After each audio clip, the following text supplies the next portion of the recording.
Shaw. There's tails. What's your call? Heads. Heads is a call. Heads is a call. Heads it is. Deferred second You're half. going to defer? Miami has won the toss. They will defer until the second half. You want the ball? Yeah. Where do you want to kick from? Put your backs to this goal. Florida State will be receiving. Good luck, guys.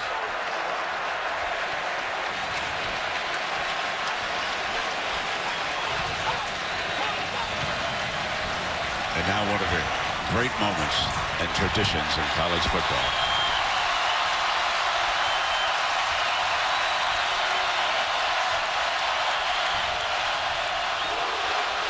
Game on.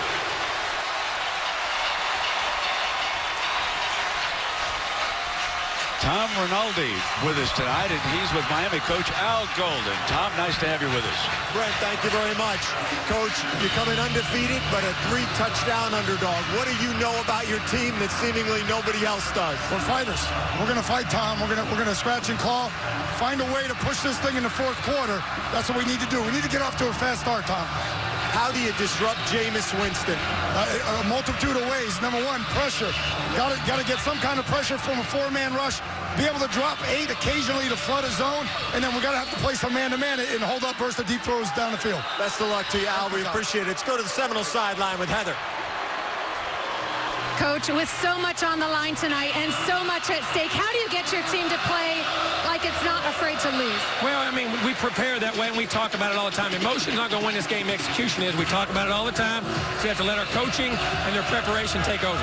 What did you say to your quarterback, Jameis Winston, about what you need from him tonight? Game management, trust your eyes, react, and play football. Let's get to it. Thanks, Coach. Heather, thank you very much. Jimbo embracing his son, and you could see Herbie there on the sideline. Jimbo's son and Jameis Winston, they have a little pregame ritual. That was great. Shows you the kid still in number 5. I agree with, you said it in the open, I agree with Al Golden, what he said to Tom. Got to get a fast start. You got to come out with this kind of atmosphere when you're this big underdog.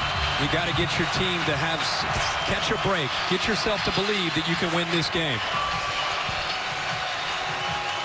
So Levante Whitfield, the speedy freshman from Orlando, along with Carlos Williams, will go back deep. And folks, if you haven't seen Whitfield, he's a blur.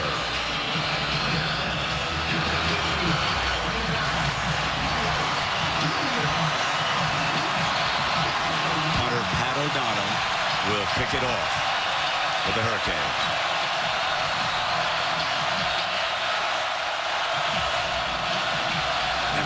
Battle of the unbeaten so the regular season begins. This is Whitfield. And he could not get to the 30-yard line as we now bring the sensational freshman, Jameis Winston, out. His statistics are simply mind-boggling. Second in the nation in passing efficiency. Again, a freshman at 6'4", 230 pounds. Told me yesterday, I said, if you have to run, how fast are you? He said, I used to be a 4'4", but now with getting a little bit bigger, I'm probably about a 4'5". So we may see him use his feet a little bit more tonight, but Florida State, it starts with their running game. Devontae Freeman is number 8. He's a young man from Miami Central. North, away from the Hurricanes. These two schools battle for great recruits up and down the state of Florida. Winston to throw on first down, and it is complete to Kelvin Benjamin from Belle Glade, Florida, also down south, and that's a first down on the first throw of the game. Getting the quarterback settled in here. And just a quick read. It's a simple read, but a quick read. He gets the football out of his hands quickly. And Jimbo Fisher has shown these last 3 or 4 weeks he likes to get the quarterback Winston in settled in early to get him into a flow. We now know the story behind the squinting. He wears contacts except when he plays football. That's why he was squinting to look for the signal on the sideline.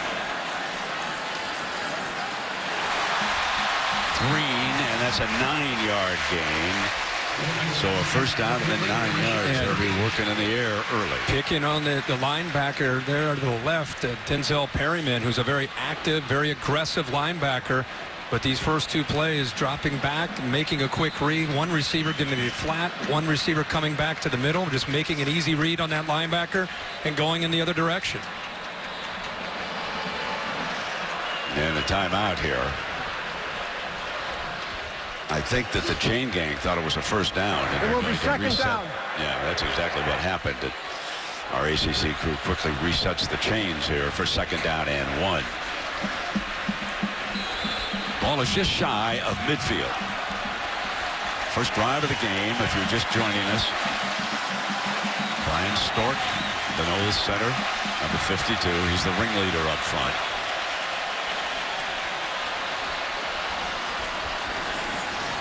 Jameis stays in the air. Great protection and threw too high that time over Kenny Shaw's head. They brought a blitz that time and actually just about got there. Jimmy Gaines and Denzel Perryman. Watch a little cross stunt right in the middle, and Perryman ends up getting there. And I think the fact that Perryman got in clean may have affected the young quarterback, and the ball just sailed on him. He had a wide open receiver downfield for the first down. So the power back checks in. Number 32, James Wilder from Tampa. He's the tailback in the set. The call for the first down. Missed last week's game because of an injury, but he's clearly healthy as we watched him practice. Yeah, he is a big back, and he and Carlos Williams give this backfield a different feel. You'll see 3 different backs rotated in there along with Devontae Freeman, but they keep the big fella Wilder in there here on this first down.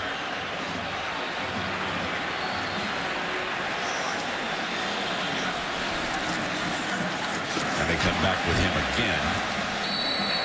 Giving up 4 or 5 yards on that first down run, and Justin Renfro makes a stop. And Herbie, who you got for impact players this week? We start with Florida State, Rashad Green, who's not got his hands on the football yet, but has an ability to make big plays. Kelvin Benjamin, once Florida State moves into the red zone, they'll try to get the ball up in the air. Denzel Perryman for Miami, the leader, 52. We've already seen him active. And Tracy Howard, the young sophomore, is probably the best cover corner. He'll be out on an island a number of times tonight and have to hold up against those talented receivers. Freeman checks back into the backfield. Incomplete. The zone coverage, Gunter got there, and you can see what the strategy is with that secondary, Herbie. Keep it in front of him. Don't give up the big play. This is an outstanding play by the corner Gunter, who is an open receiver, but he got his hand in there and got the football away from the talented receiver. Green's there. You can see he gets in there after Green has his hands on the ball. He tries to secure it, and Gunter does a great job of separating him. That man who got away from Nick Saban. He's out of Montgomery, Alabama. Third down. So here's your third down.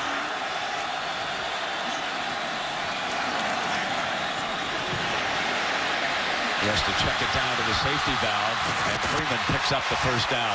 Good recognition by Winston. And Brent, as you know, he's the top quarterback in college football on third down. And this has a lot to do with it. Feels a little pressure, gets away from it, and just checks it down. Simple read, gets it out of his hands, and gets it out early enough to give Freeman enough wiggle room to be able to pick up the first down.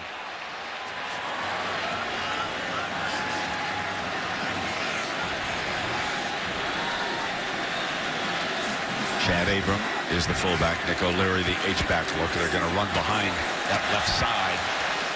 And Freeman to the 30-yard line on first down. Denzel Perryman, fine linebacker from Coral Gables, makes a stop for the Canes. Kind of a game within a game, Brent. Is Miami keeping their safeties back, because the goal for Miami is prevent the big play, keep the passing game and these talented receivers in front of them, and because of that, they're keeping a couple safeties back. When you do that, your defensive line and your linebackers have to hold up and be physical at the line of scrimmage.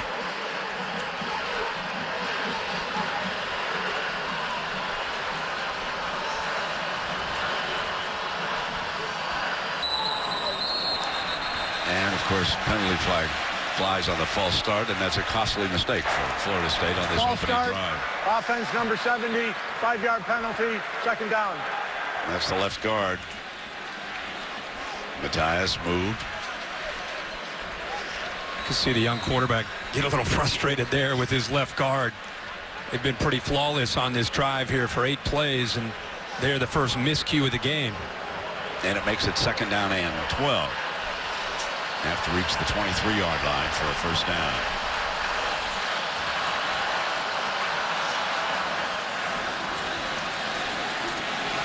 Over Freeman's head and incomplete. Trying to set a screen pass. And now it's a big third down after that false start, and yes, it was on him.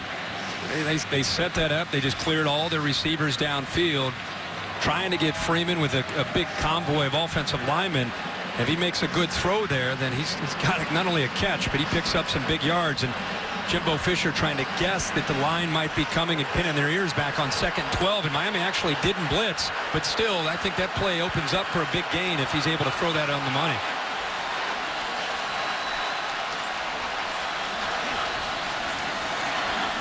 Miami rushes 5, and Winston takes off for a first down. Herbie, you called it that he may run and scramble a little bit more tonight, and he took off beautifully against that blitz. Miami has a tendency to play man-to-man coverage on 3rd down, and if you don't get home on a blitz the way they tried with Muhammad there, the true freshman, you're in big trouble because these defensive backs and linebackers have their back turned. They're running with 5 receivers that got out, and Muhammad missed a clear shot. Winston shows you the speed. Again, at 6'4", 230 pounds. That's 19 yards scrambling on 3rd and 12 for the freshman.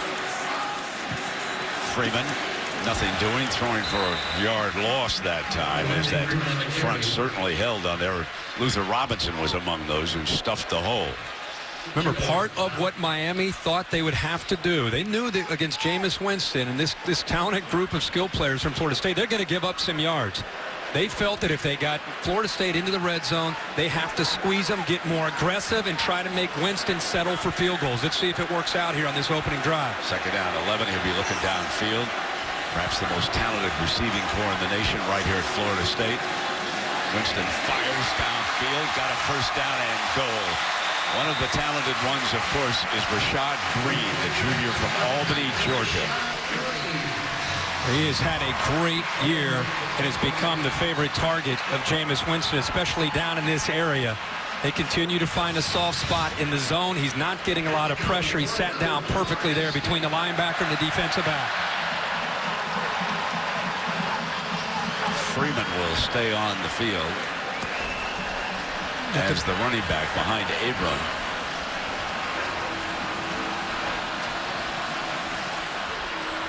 Leary. And here comes Freeman. Touchdown on the opening drive.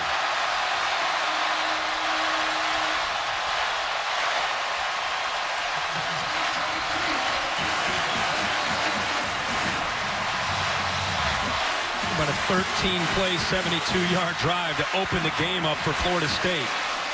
Freeman's knee touched. They may take another glimpse at that, but it looked like the ball had broken the plane. That is a heck of a drive there for Florida State. 13 plays, Brent, 6 on the ground and 7 runs, balanced attack, and they will, in fact, take another look. The ruling on the prior play was a touchdown. The play is under further review. That is a textbook drive by Jimbo Fisher and his young quarterback, Jameis Winston. 3 of 3 on 3rd down on this drive, Herbie, that you talked about, including now, remember, 3rd and 12 when he scrambled for the 19 yards over to the left side. They brought a blitzer over there just as you described it, and he just went right downfield for the first time. You know, he has a 99.5 rating, QBR rating on 3rd down. That's amazing. Andrew Luck, his last year at Stanford, had a 98.9. It's one of the best we've ever seen. This freshman is ahead of the pace that Andrew Luck had on 3rd down, so he's off to a great start again tonight. Those context, and you're not wearing him on game day. Not only does he have to squint to see the plays, he's got to squint to see the highlights up on the board. That may change in the years ahead. After review, the ruling on the field is confirmed. Touchdown. So the young man from Miami Central bangs in for the game's first touchdown. Miami Central, one of the powers in South Florida this year, and there's a couple of good-looking running backs down there. We'll talk a little bit more about some of the recruits in the state of Florida a little bit later this evening. Roberto Aguayo tacks on the extra point. Aguayo makes it 7-0.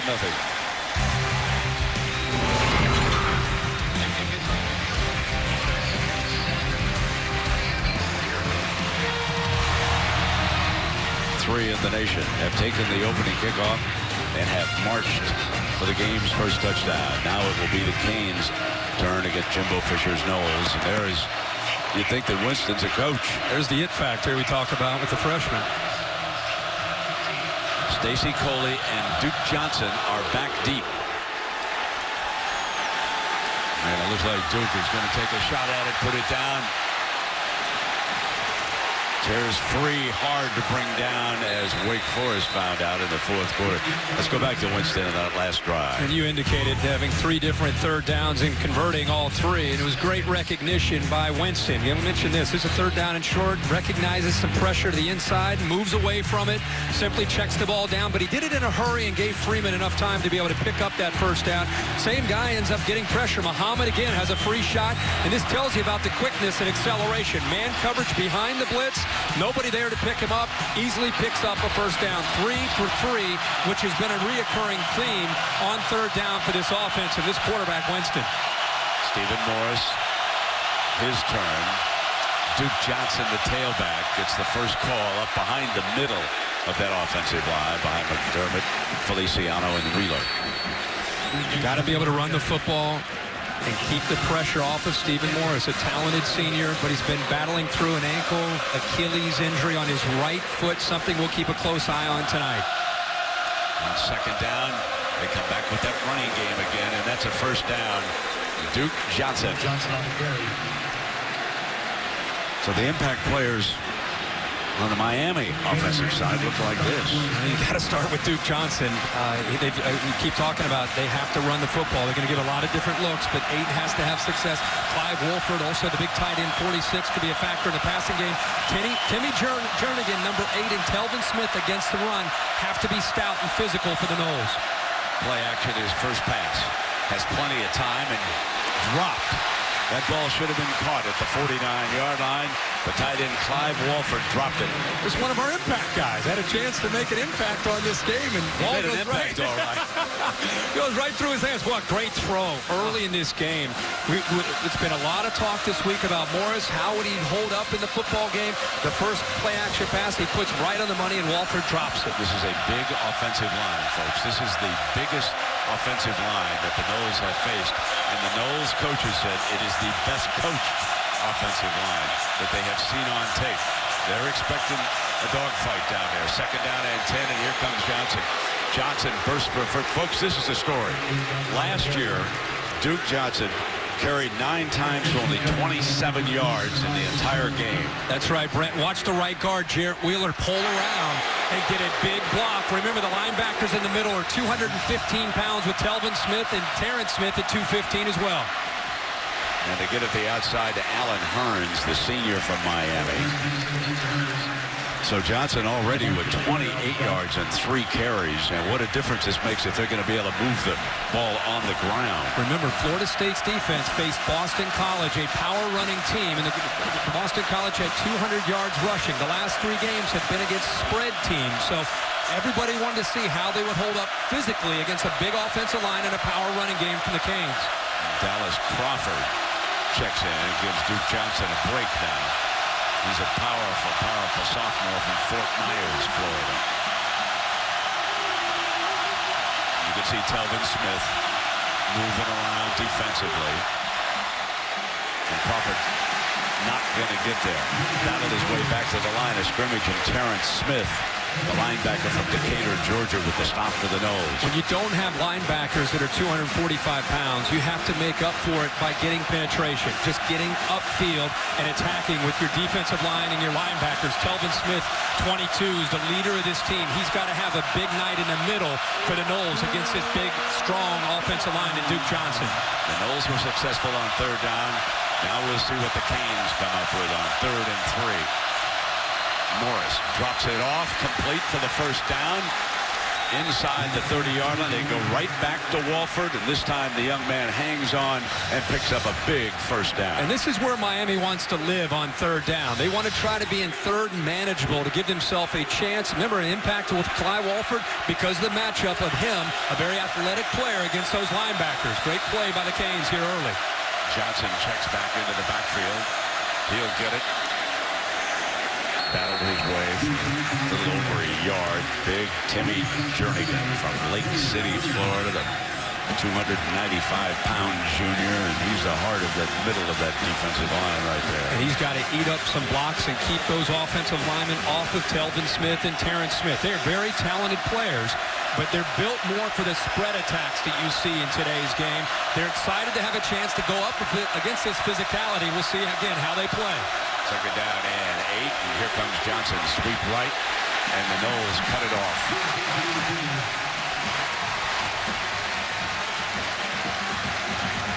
The big fella on the end, Eddie Goldman, set the edge there. And when you run outside, whether you're running an outside zone play or a counter play, the tight end has the big block over the big defensive end. Eddie Goldman that time set the edge. There's nowhere for Duke Johnson to run. Another third down. Need 8 yards this time. Have to reach the 19 for a first down. Fake the draw. Incomplete. Fourth down coming up. P.J. Williams covered Stacy Coley on that play. That's tight coverage on third down and knowing exactly where the first down marker is. So many times you see soft coverage. Look at P.J. Williams. He's sitting right there. He knows exactly where the receiver is trying to go to pick up the first down, and that's a true freshman. Stacy Coley trying to get that first down, but great coverage by Williams. Matt Gudis will attempt to put the Canes on the board. This is a 44-yarder.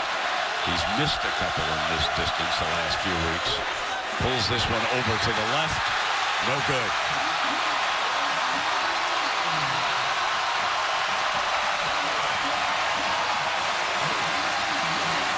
The Noles take the opening kickoff and score a touchdown. Miami, Florida State. So Matt Gudis missed the field goal, and now he's talking to his head coach, Al Golden, but he has missed a couple here, the last 3 now from 40-plus yards. Inside a handoff to Freeman. Freeman close to the 30-yard line on that first down. Tom Rinaldi's interview with Al Golden before this game started, he talked about starting fast. Last time the Noles had the ball, they went 13 plays and got a touchdown, and they missed a field goal. This is a big drive for a team that's a heavy underdog. They cannot allow Winston and this offense to move down the field again and put a touchdown up on the board. Kelvin Benjamin is number 1. Christian Green, number 89. And 4 talented wide receivers going downfield on this 2nd and 8. Deep far sideline, caught by Shaw, but I believe he was out of bounds. Yes, he was. Plenty of time again for Jameis Winston to throw this football and give the chance for the play to develop. And I think it's the bobble. He got his left foot, then he ends up dropping it. Right. That settles that. Yeah. He got his left foot was down. He got his left foot down, but he didn't have the ball. Well, here's another third down, Brent. We saw him 3 for 3 on the first drive. He's the best in the country on third down at quarterback. Let's see if Miami can get pressure and contain him. They're going to probably play man coverage again.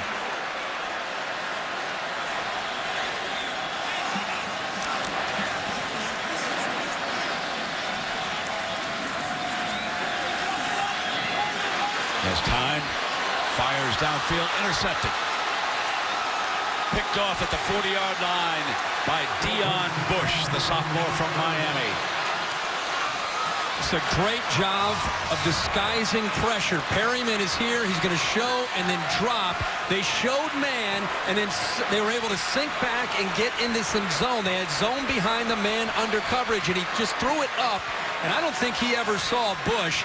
He saw the man coverage underneath. He thought his receiver was able to beat the man Green against Tracy Howard, but he didn't recognize the safety, Dion Bush, who's been fighting and battling through injuries and makes a huge play for this Canes defense to get the ball back to Morris. That's only his 5th interception this year as Stephen Morris checks in, and Duke Johnson is the Miami running back. They'll run him. He bounces. And a penalty flag comes flying. Christian Jones. Might have been a face mask over there on that side. Yeah, Christian Jones, number 7, trying to chase that play down. Could have been a horse collar or a face mask. Personal foul, face mask, defense number 7, 15-yard penalty, first down. He bounced it to the outside. There's the face mask. Watch the right hand.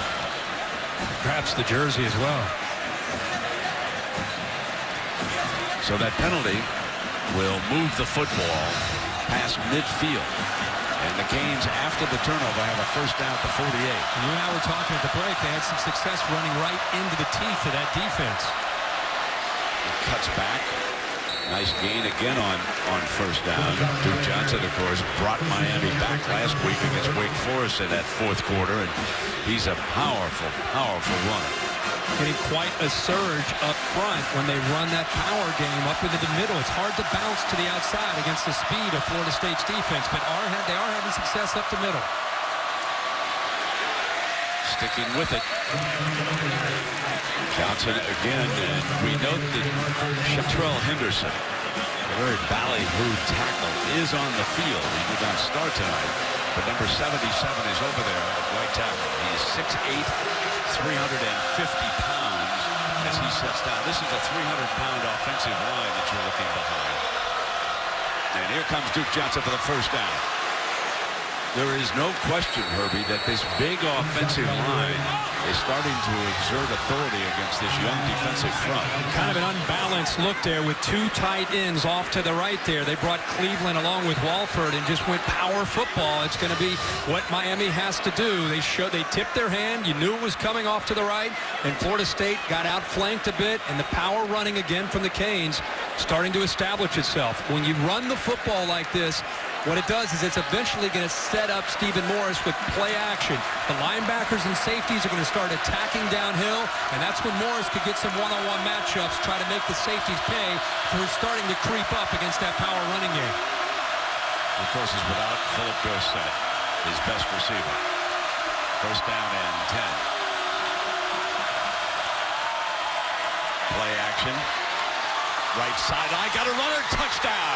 A beautiful strike to Allen Hurns, the senior. Just as you said, Herbie, they were working with that powerful line, a little play action, and off it went. They got to one-on-one matchup, a little shake, and he gets by the young corner. What a move by Allen Hurns. Again, you run the football, it makes the defense start to be aware of the power running game. They start to think about committing. It leaves the corners on an island. And how about the throw by Stephen Morris to Allen Hurns for the touchdown in the corner?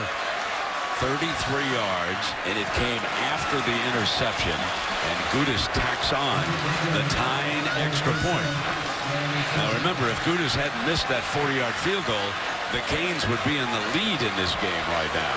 So the turnover results in 7 points, and it was this beautiful strike downfield. They're standing up about the 4-yard line. They expect to have a crack at a return here. Off of Williams' hand. Juggle. Pick it up.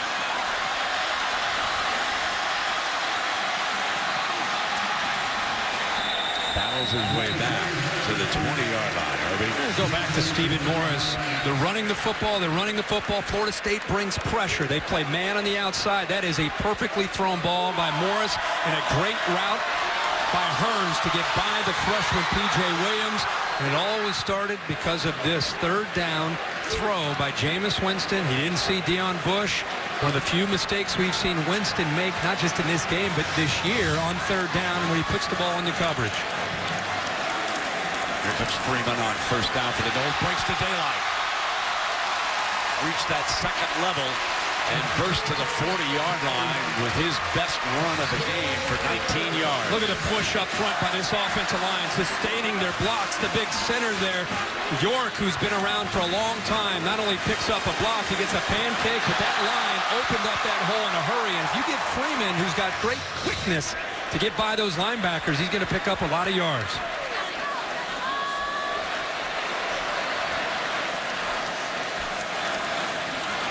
Freeman trying the left side with a nice gain. Let's look it down below with Heather Cox. Heather. Herbie was just talking about the small amount of mistakes Winston's made this season. Before the game, Jimbo Fisher actually pulled Winston aside to give him a little advice. He said, you haven't faced a lot of adversity this season. If you run into adversity tonight, lean on your fundamentals. So when Jameis came off the field after that pick, he went straight to Jimbo Fisher. They spent a long time talking to one another. Then he went to his offense, went to each one and said, my bad, my mistake. Now let's see how the young man responds to his first adversity in a while. All right, Heather, he faces a 2nd and 3. Needs to reach the 50-yard line for the first down.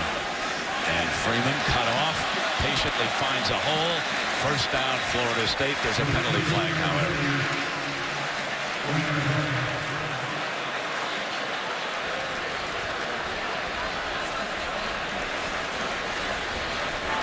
Holding, offense number 75, 10-yard penalty, second down. That's the left tackle, Cameron Irving.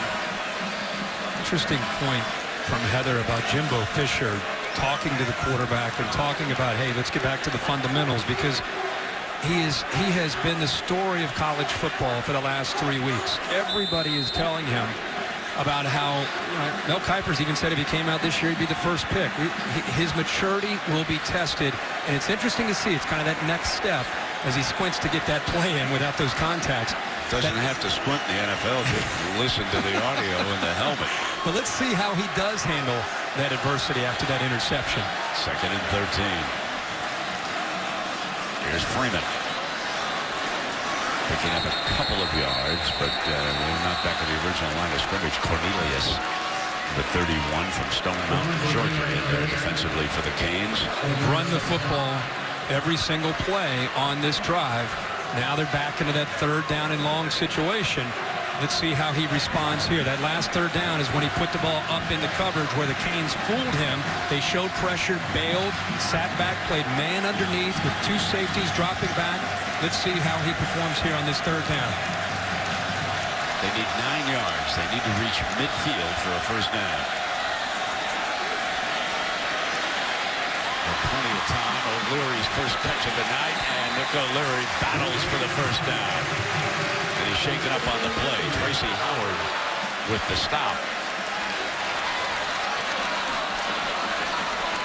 He is a tough guy, and it is right at the first down marker. And Jameis had plenty of time to look at the coverage and then check it down to the big tight end. Yeah, the one thing you mentioned earlier, Herbie, is the Canes have to get pressure on Winston. They have not been able to do that. No. Few times they have, it's been through blitzing, and he's been able to recognize that and scramble and get away from the pressure. It will be full. Just a little bit short, the official measurement says, on the field. I thought for sure he had it, and now Jimbo says, let's go. So the ball inches away from the first down. O'Leary coming back onto the field is number 35, and of course, as many of you know, the great Jack Nicklaus's grandson.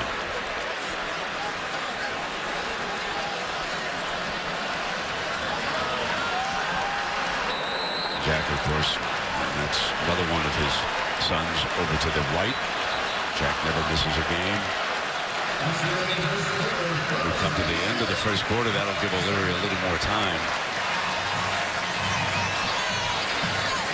So the end of the first quarter here in Tallahassee. The spot should be changed, so you will come down to a first down. Now you watch O'Leary, but watch the football as he goes down. It does appear to cross the 50-yard line, and that's a first down now for the Noles as we start the second quarter. The game deadlocked. And Herbie, as you said during that break, that's a win for Al Golden. And the first quarter's a win. After all the talk this week about being such big underdogs, they'll take 7-7 after the first quarter. Freeman is cut off in the backfield, and they throw him for a loss. And it was disrupted early by Chickalo, who got in there, and then Green came in to clean it up, but Chickalo helped blow that play up. He's a fine defensive end out of Tampa. Yeah, he's put 20 pounds up from last year. He's much more physical playing off the edge now, close to 280 pounds. And Miami last year, when we were around this team, we called a couple of their games. They were just young on defense.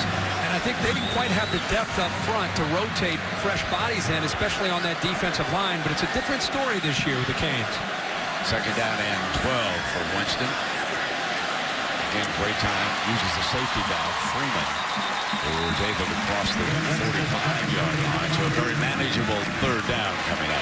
This is a great illustration of how Miami is just sinking back and just keeping everything in front of them. Watch the defense, how they just get back. They don't want anything downfield. They're going to allow Winston to make that throw, keep it in front of them. Then you got to be short tacklers and gang tacklers, but it sets up another third down here for Florida State. They are 4 of 5 tonight on third down. Now they tighten up their coverage on third down and medium. Winston forced out of the pocket. He's in a foot race, and he barges across the first down line. There was pressure from Muhammad on this play. It's the third time that Muhammad has gotten pressure. He comes off the left edge. This gives you an indication how quick Winston can be for his size. Look at him pull away and run away from Muhammad and the rest of that Miami Hurricane defense. Feels the pressure on third down. The Canes mixing it up, and I think doing a great job of confusing him with coverage on third down, but he uses his feet for the first down. Muhammad, a very, very highly rated freshman out of Irvington, New Jersey. So a terrific upside with the Canes, and before the evening's over, you think that he's going to get there on one of these. First down and 10, there's a penalty flag. False start again. That's the second now against this offensive line. False start, offense number 52, 5-yard penalty, first down. That's the center. Brian Stork, the veteran, the senior, the leader up front. The big beard. So that brings the ball back to the 45-yard line, and it makes it first down and 15. They've got to reach the 29-yard line for a first down.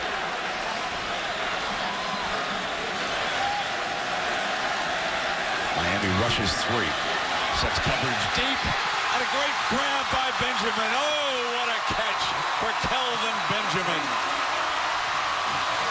Now they're going to go tempo. They're going to go hurry up. Benjamin is much taller at 6'5", but you're not supposed to be able to make this throw into cover 2. That is a poor angle by A.J. Highsmith. And I know the receiver's 6'5", but when you're a safety and you're playing half-field coverage, you've got to be able to go up and knock that football away or come up with an interception. So a gutsy and dangerous throw there by Winston. It pays off by poor coverage from the Miami Hurricane secondary. 35 yards on that pass play.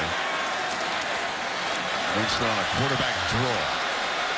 Picked up a couple of yards, and he gets tossed down by Shayon Green, the senior from Georgia. He's a fine player, too. Well, Green got physical on that play. The tight end, Nick O'Leary, tries to come up with a block, and watch how he fights off O'Leary, throws him back, and then lowers the boom on the quarterback. That's a great play by 51.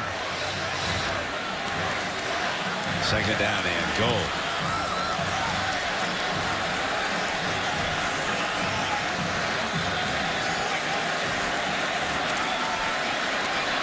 Winston couldn't find an open receiver.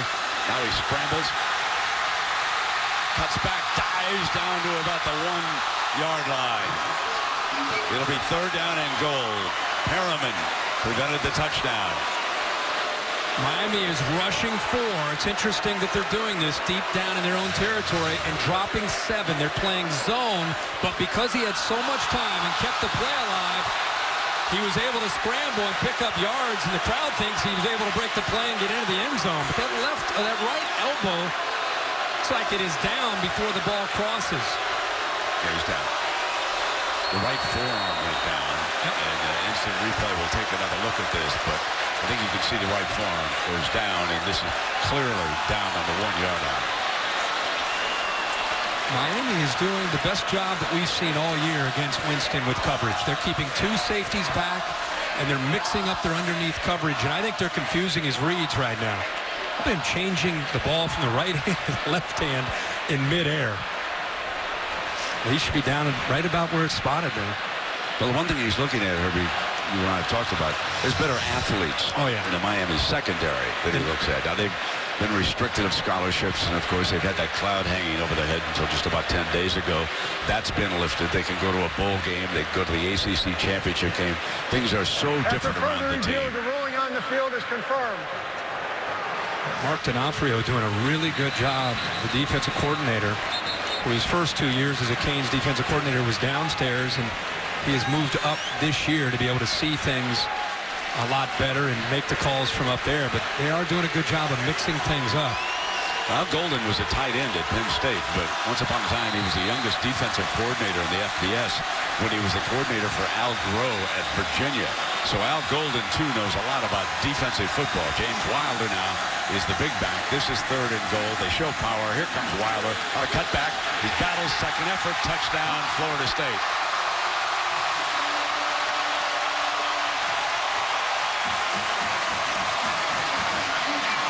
Not only does he have his fullback, Chad Abram, but they brought in the big defensive tackle, Jacoby McDaniel.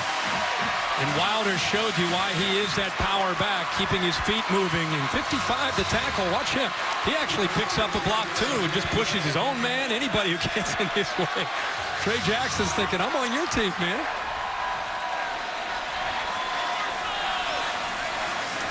Aguayo with his second extra point of the night. And the Noles regain a 7-point lead. So here is the young man, James Wilder Jr. His daddy was a good one.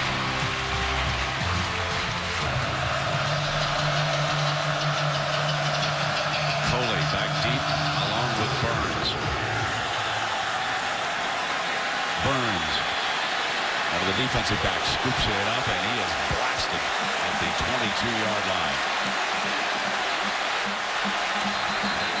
With John going on. We'll take a look at our Pacific Life game summary. Noles had that one turnover that eventually led to the touchdown by Stephen Morris, but fairly even. The one thing we should say is after the interception by Jameis Winston, showed a lot of maturity in leading his team down an 11-play, 79-yard drive, converted on 3 different third downs, and eventually got him back into the end zone and got him lead. So he answered that adversity that Heather Cox was talking about with Jimbo Fisher. Well, Johnson got the handoff. I was going to say Crawford was in the backfield with him. And that was Terrence Smith, number 24. He's been very active as a linebacker here for the Noles. But Terrence Smith and LaMarcus Joyner, you got to believe that the adjustment from Jeremy Pruitt, the defensive coordinator, because he's seen Miami run the football, he's probably going to crank up the activity and try to get more aggressive with his defensive line, linebackers, and especially LaMarcus Joyner, number 20, the leader of this defense, who they put right in there as a nickel back.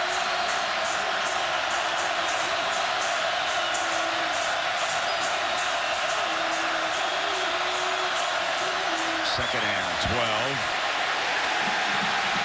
And Johnson slips away. Gives ground. Coming around the left side. And it was stopped. Telvin Smith had broken into that backfield. Number 22. I think Al Golden's saying, I never heard a whistle. Wait, you're right. Telvin Smith made a great play. Just talked about how they're going to attack more downhill. He takes on a big block by the fullback and in the backfield. That's where they stopped the play. It's forward progress.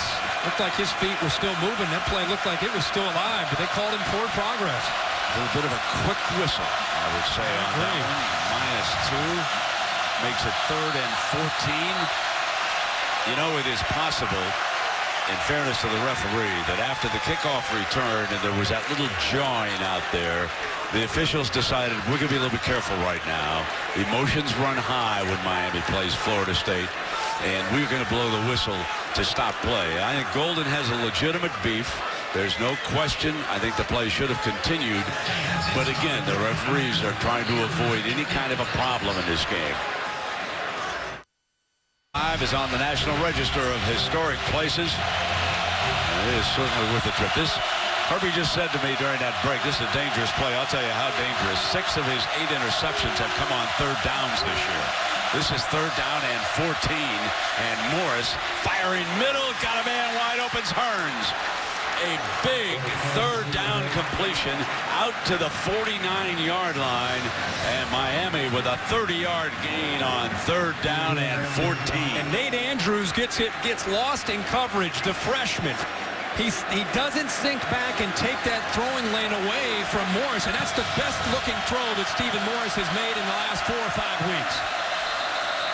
There's a penalty flag, a false start is called, as Miami has assessed its first penalty of the game. False start. They were trying to pick up a little tempo. 5-yard penalty, first down. They've been doing quite a bit of tempo here in the first half, but Brent, we wondered how his right ankle would hold up. The velocity on the ball, he looks off to safety, makes a throw, and throws it on a rope. There's never been any question about Stephen Morris's physical ability and his arm strength. The receivers get downfield, nobody disrupts the timing, and he puts the ball right on the money. First down and 15. And Johnson jammed, and down he goes at the 40-yard line. And Mario Edwards, who scored a big scoop and scored touchdown after Clemson, makes his presence felt. You know, it's James Coley, the play caller for the Miami Hurricanes, who incidentally was the offensive coordinator for Florida State last year's. Watching this game unfold, he's doing a very good job of mixing the run with the play-action pass, but the Noles are starting on 1st and 10 to collapse the line of scrimmage by putting 8 or 9 guys up close to try to take away that running game. 2nd and 16. Incomplete. Tried to hit Hearns and couldn't do it. P.J. Williams, remember, he was beaten on that long touchdown pass earlier tonight, and the youngster makes a fine play that time. You know, with the development of P.J. Williams and Ronald Darby, it's allowed Lamarcus Joyner to move around as a nickelback. The left hand gets in there to knock that football away. These Noles defenders in the secondary like to look at themselves as the most talented and the best secondary in college football, and it's because of the growth of Williams and Darby on the edge. Here comes another dangerous 3rd down, needs 16 yards. Pocket holes, goes deep, incomplete. Stacey Coley, the freshman from Pompano Beach, was the target, and we will now have our first punt of this football game. Takes a shot downfield on 3rd down, and you know, and the fact that Terrence Brooks almost doesn't find that football gave the freshman Coley a chance, but go back to the previous 3rd down. The fact they were able to convert that, if anything, at least it gives Miami a chance of changing the field position of the football game. Shaw gonna let this one go. Takes a beautiful bounce for Miami, but it stayed down in the end zone. There's always the Noles being singed. Carlos Williams, the converted defensive player, will be the running back. He has a great upside, powerful young man. You're watching him with his first carry.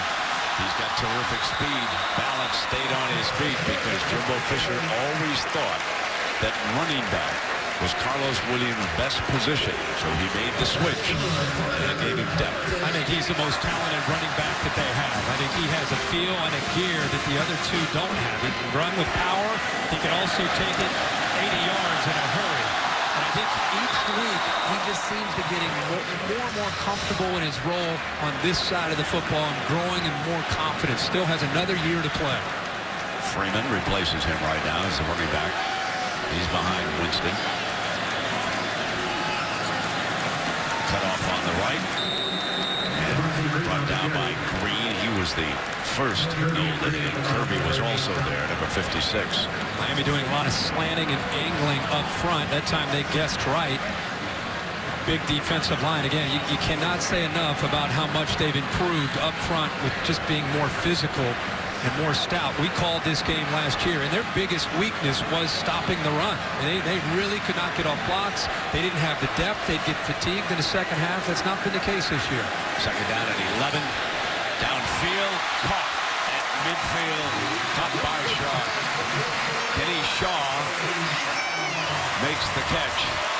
And they'll move the chains now into Miami territory, or is it just on the other side, about the 49-yard line? Freeman went out into the flat, took the defensive back Gunter with him, and it made a very easy read for Winston to be able to go over top of the flat defender and put the ball right into the hole there between the corner and the safety. Shaw shaken up on the play, comes off to the sideline. 1st down and 10. Here's Freeman, and he gets back to the line of scrimmage, and he's down. Crawford making the stop. Here's how Shaw was shaken up on that play. You saw him on the sideline. Deion Bush lowering the boom there. He's only a sophomore, but known as one of the more physical defensive backs they have. He's coming back on. Shaw's fine. Does a good job of holding on to the ball. You bet.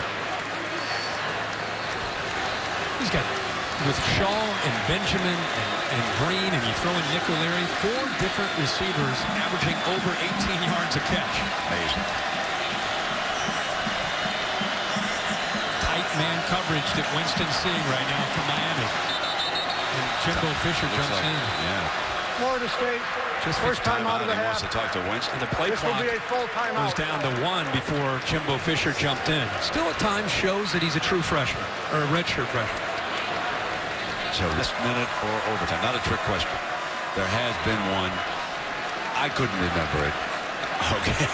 Because every time I showed up, it was always wide one side or the other. You know, second down coming up here for Winston and the Noles. 5 minutes still remaining. He drops it off to his safety valve. Freeman, he's got room. 20, 15, 10, end zone. Touchdown, Florida State. 48 yards. Would you say that was a good timeout by Jimbo Fisher?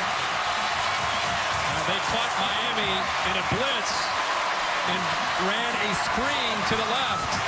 Perfect time to call it. So, yeah, you're right. Well worth the timeout by Jimbo Fisher.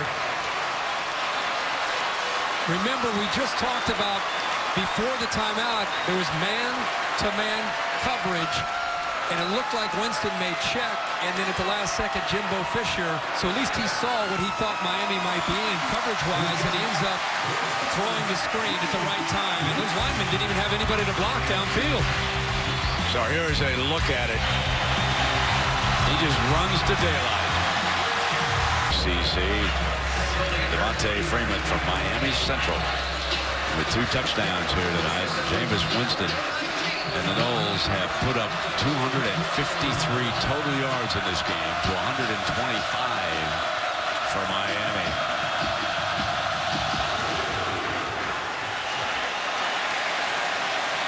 Out of the end zone, and it'll come out on the 25-yard line. Go back to this touchdown, man-to-man. They bring a linebacker, Kirby, here. They bring a safety as a nickel back. They get pressure from out here, and then they're just going to get the lineman out in front. It's man-to-man, so there's nobody left. The defensive backs, the linebackers are covering receivers downfield. Green gets a good block. Look at the big lineman, Matias. He has nobody to pick up. My man, Josué Matias, 70. Look at this running form by the big fella. He hadn't run that hard since back in July during summer camp to try to get in shape for 2-a-days. He ran 50 yards downfield, didn't block anybody. Right play, right time. First down and 10. Duke Johnson's the running back.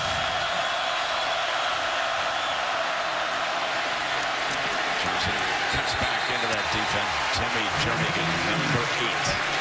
He's right there to help fill that hole, and it'll be second down coming up. Last 3 times he's run the football. Prior to that, they've been negative plays. Florida State getting penetration, attacking that big, strong offensive line that had their way at times with the Florida State front. But Jeremy Pruitt has adjusted, and now he has them more in attack mode up front, and with the linebackers playing downhill. Second down and 9. Here's your play action. Has great time. Now he is sacked. And that was Mario Edwards throwing him down. He had great time.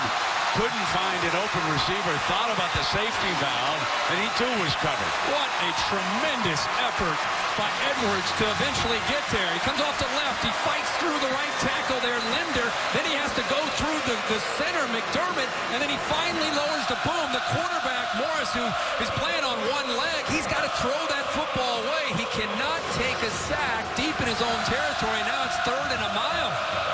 He lost 14 yards. Make it 3rd down and 23. Bobbles the snap. Fields it. On the move. Drops it off underneath the Waters.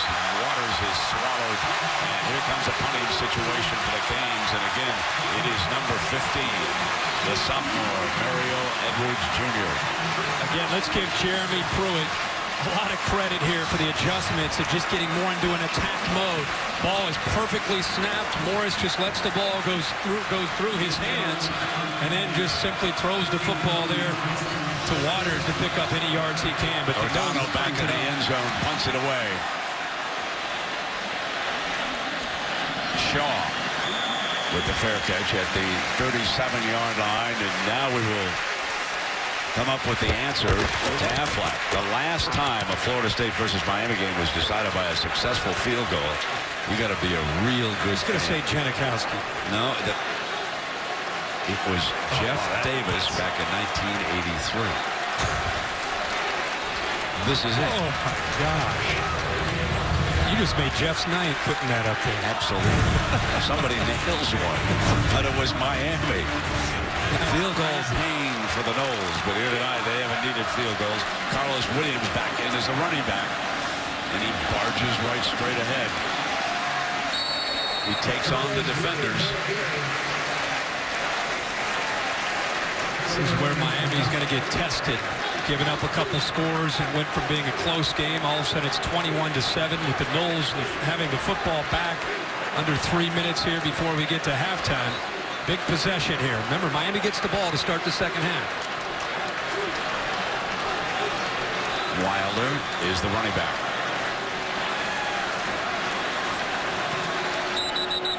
Movement again, this time on the right side. Bobby Hart. So that'll cost him 5. Ball start, offense number 51, 5-yard penalty, Second down. with Robert Flores for an update. Robert? All right, Brent, Taco Bell studio update. Texas A&M going outside the conference, taking on Texas El Paso. Floyd Raven Sr., the block punt, rolls out of the end zone. That's a safety. Aggies leading the Miners 2-0 on ESPN2. I think, Robert, they're a 45-point favorite in that game. So Manziel is expected to have a big night. They start off with a safety. Hey, well, here comes Winston now. Fires. Intercepted. Second interception of the night. Picked off at the 42-yard line. So, again, another interception for Jameis Winston. And, Brent, I don't think he misread it. I just think that this is a poor throw behind the tight end who's dragging across the middle. O'Leary, he just throws the ball behind him. And the safety, give him credit, Jenkins, for being in the right place at the right time, having the awareness, eyes on the quarterback, comes up with a big interception. We just talked about how big this series was for Miami's defense, and Jenkins delivers with the turnover.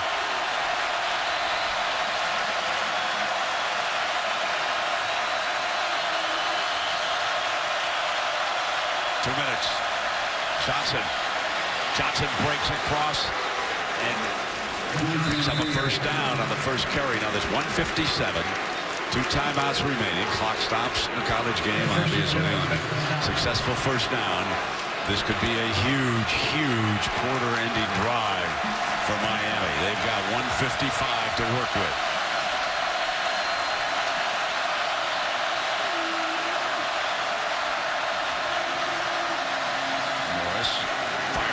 Juggled and caught.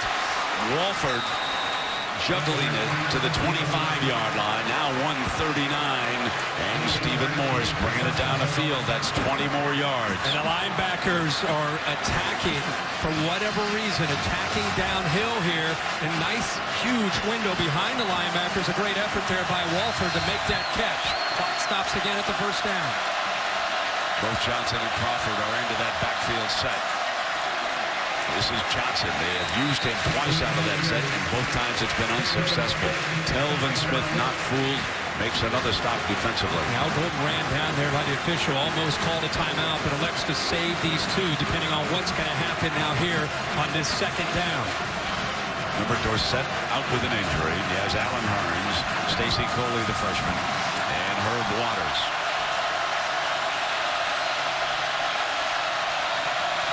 Second down and 10, throwing situation. Morris back, quick pop, incomplete. It was too low for Hearns. So here comes your third down again from the 25-yard line. And of course, coming up, stay tuned. The Capital One halftime report. Scores and highlights. Busy day of college football. The Fighting Irish just do hang on against the Naval Academy in South Bend. Coach and quarterback are still discussing that second pick.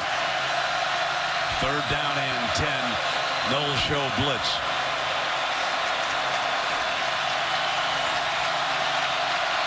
Nate Andrews, the freshman safety, jumped into the gap and then backed out. You better hurry. Play clock is down to 2. They get it off. Morris in trouble. Got to stop the clock. He steps out of bounds with 39 seconds, and here comes your 4th down and 1. And you can see how gimpy he is with that little bit of a strained Achilles, we were told by some insiders down there, and that just takes time to heal. It could be very painful, and you can see the young man is gimpy over there on the sideline. 4th down and 1.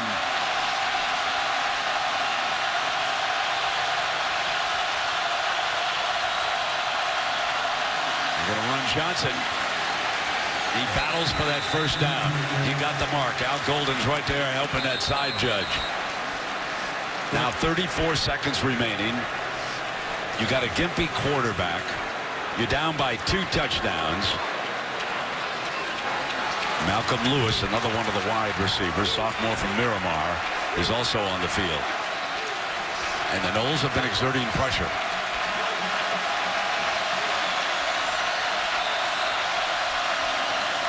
Gets a handoff to Johnson. Nothing doing. They're going to have to burn one of those timeouts.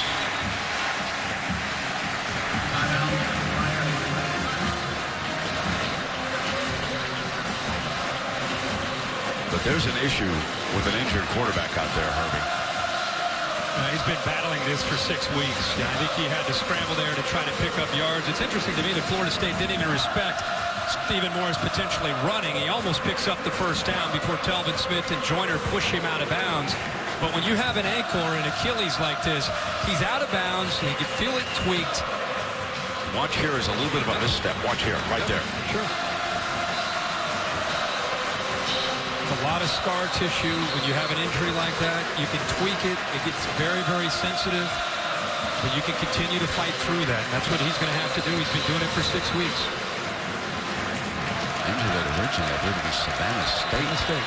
27 seconds remaining. 1 timeout, and you've got a quarterback who's been in this situation as a senior quite a few times, and he's got some matchups that they like. Remember the big tight end? They also have some receivers that they'll try to get into space between those linebackers and safeties.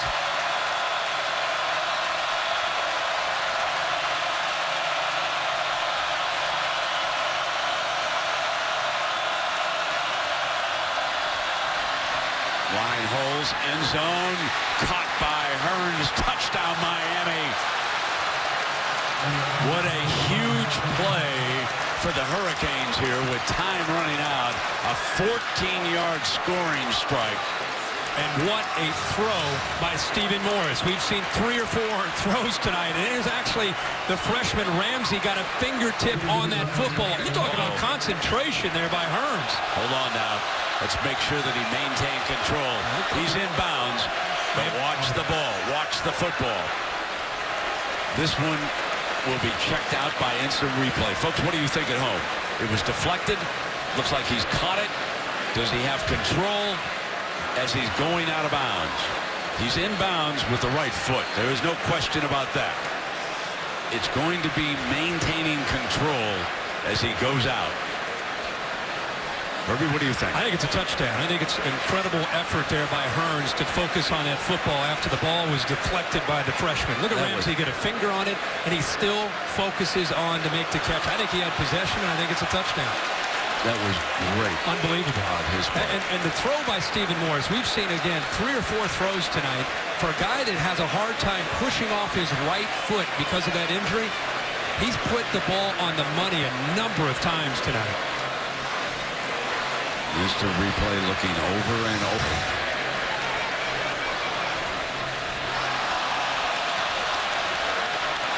The angle that they're showing from behind makes you at least question whether or not he's able to maintain possession.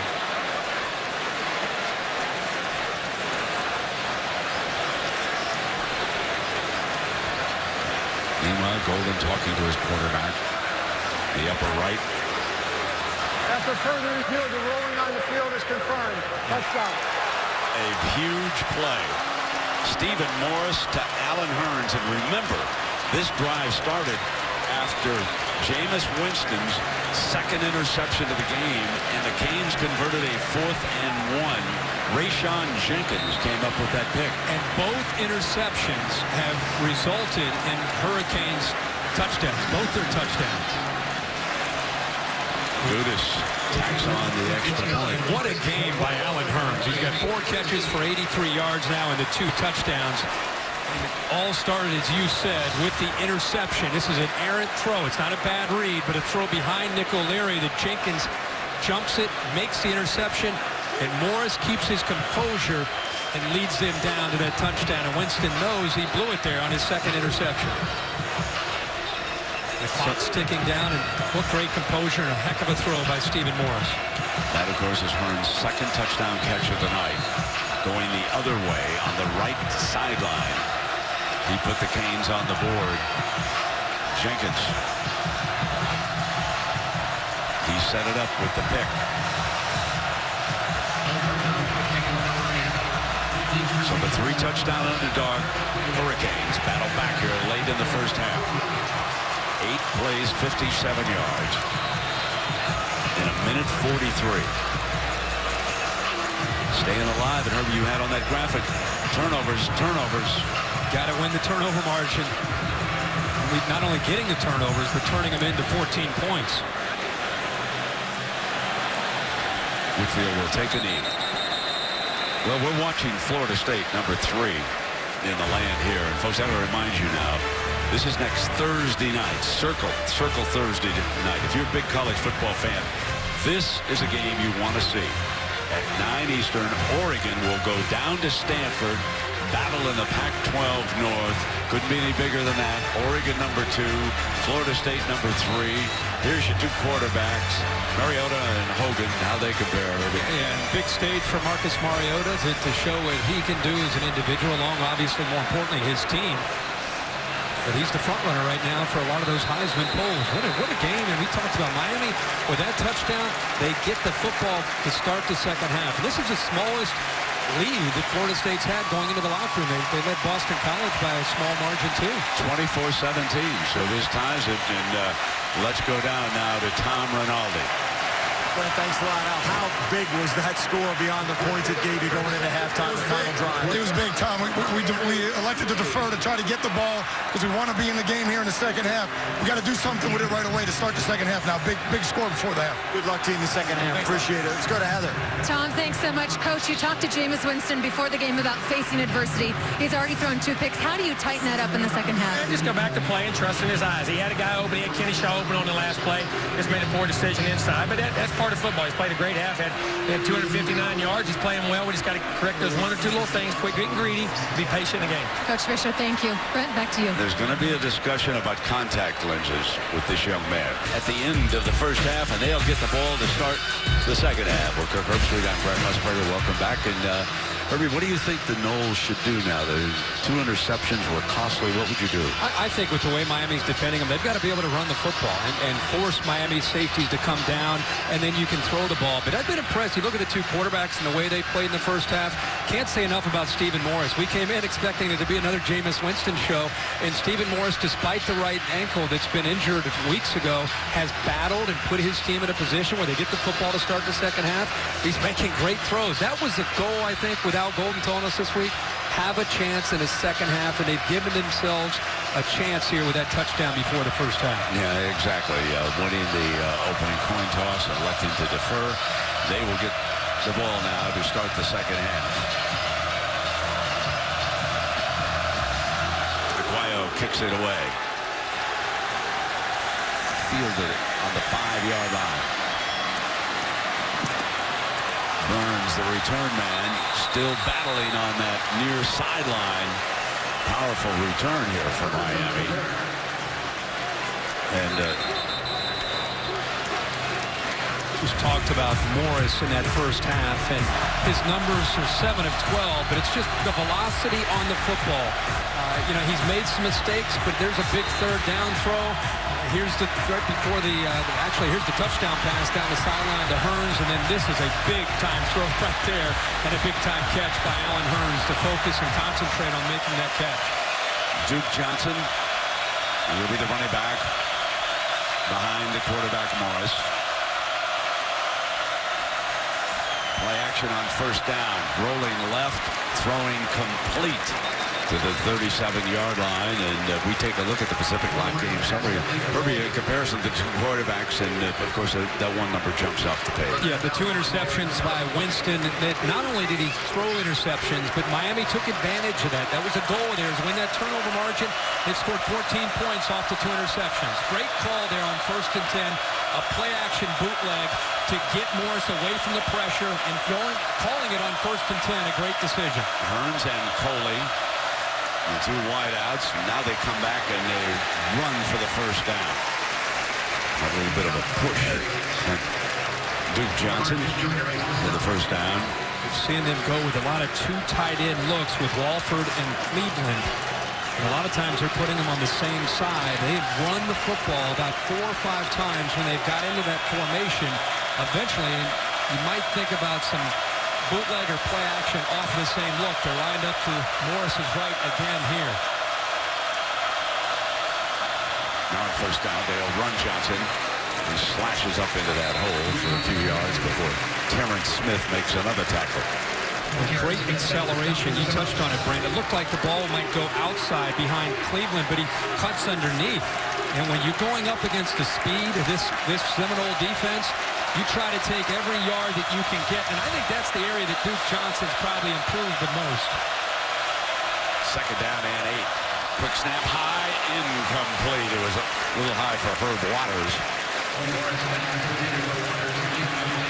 So here's your big 3rd down now. And in the first half, Miami was 3 of 7 on 3rd down. And Florida State was 6 of 7. Timmy Jernigan ready in the middle of that defensive front. They show pressure. Let's see how many they rush. And Morris checks over to the sideline to see if the coaches, when they saw that stacked front, You saw pressure here. Ball. As Miami adjusts, the Noles adjust with them. They're going to rush 5, and they're going to get him. He forced to throw it. Terrence Brooks comes in. On to blitz. Incomplete. So the pressure came that time, and they got to Morris. And a couple of the fellas must think that's a fumble.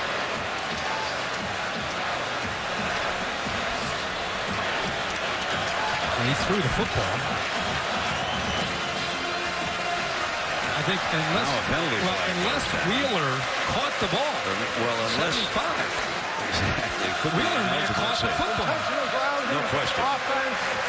Penalty is loss of down at the spot of the foul. 4th down. There was not a receiver there. No. Now watch where he throws. There's a couple of offensive linemen there. You're going to see this clearly. Yeah, the blitz comes through there. They disguised it and then ended up coming from the other side. Ends up throwing it right into actually the leg of his big offensive lineman. Nobody there. He's just trying to get rid of the ball. It's a good call by the officials. O'Donnell is into punt and Shaw is back deep.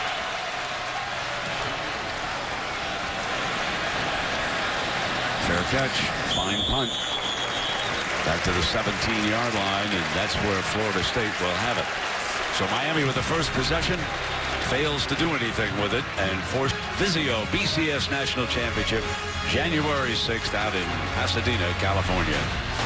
First down and 10 for Jameis Winston and the Noles. Dante Freeman, who scored a couple of touchdowns on the ground, gets the first carry, and it will be second down coming up against this Kane defense. And there is Winston again, not wearing his contacts on the field, squinting as he tries to pick up the play call. Noles trying to run that football with those safeties back there deep. But again, the Canes doing a great job up front of battling there on 1st and 10, getting off their blocks. Renfro right in the middle of that defensive front. And they throw it to the fullback. So Chad Abram, his first catch coming out of the backfield tonight, and that'll make it a 3rd down and very manageable coming up. They've had to get the football out into the flat. You've seen Freeman make some catches this time. The fullback showing some soft hands out there. It's a long throw to a fullback, but he puts it on the money and makes it easy for him. James Wilder, power back, checks in behind Abram. First down. Back to the 34-yard line. They do a great job of shuffling in these three backs and staying fresh. He's following that fullback, but look at the blocks there. Matias does a really good job of locking in on his guy and just driving Perryman, the linebacker, and opening that up. That's very fortunate, Renfro, that time to get a hand there. Jimbo Fisher has dialed up the run game here. Remember Freeman on that one screen pass, ran to daylight for his second touchdown. Now they just put the ball in his hands with Jimmy Gaines making the stop. But Jimbo Fisher, who calls the plays for the Noles, has made the adjustment. And that's what we were talking about coming back from the break. What should the Noles do? Run the football. They were under 100 yards in the first half. As much as Jameis Winston gets recognized and a lot of credit, it really starts with the offensive line and the running game to set up Jameis in the passing game. They stay right on the ground. This will bring up a 3rd and short for the Noles. Really feel that that's the area where Jimbo Fisher, through his efforts in recruiting and just having a chance to stay healthy up front, I think the offensive line is the unsung hero of this entire team. There's so much talk about all the skill, but you and I used to come in here a year or two ago, and that was a weakness, an Achilles heel. They've really grown and built so much more continuity up front.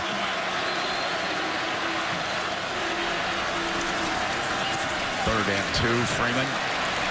Blast for the first down. You mentioned this offensive line up front, anchored by Brian Stork. He's a senior out of Vero Beach. There are the men: Jessup, Georgia; Jackson, Lauderhill, Florida is Hart; Union City, New Jersey, Paz, Irving. He's a Georgia youngster. That's that offensive line. How about Bobby Hart, the right tackle, 17 start. He started 2 years ago when he was 17 years old as a true freshman. Now he's a 19-year-old as a veteran on this line. First down in 10, play action. Complete to the 32-yard line. Green.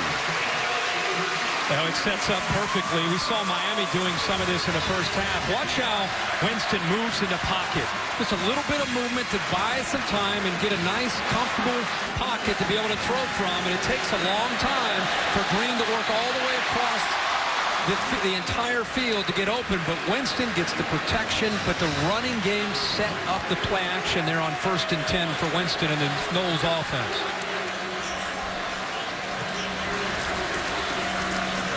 Freeman has to bounce it out to the right and picked up about a yard before Chickalo tackles him. And Jimbo Fisher has the running game going with a quarterback playing with confidence this year.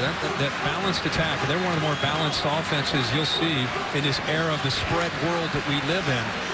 They still have a fullback. They still have tight ends here. They still can run the ball.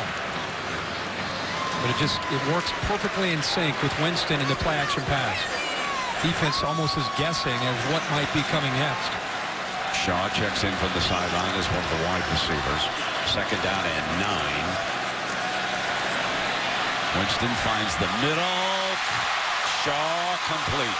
He just came in off the sideline and he's down to the 7-yard line. There's some big lanes behind this secondary. Look at that. There's a little bit of a scrum going on. Back on the 30-yard line, there's a scrum. The officials are down there trying to break it up. Penalty flag is down.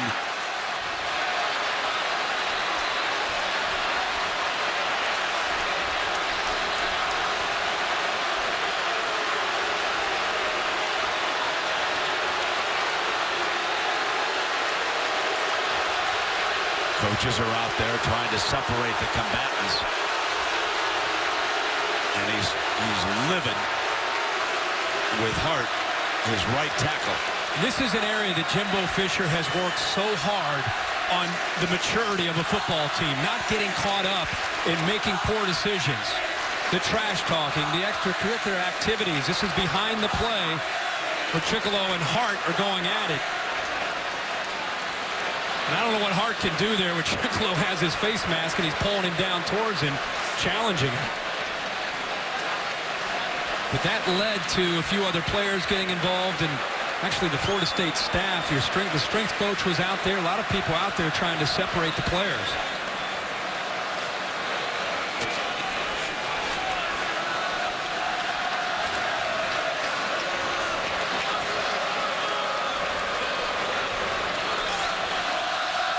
So the officials are trying to sort it out. There are fouls by both teams after the play was over.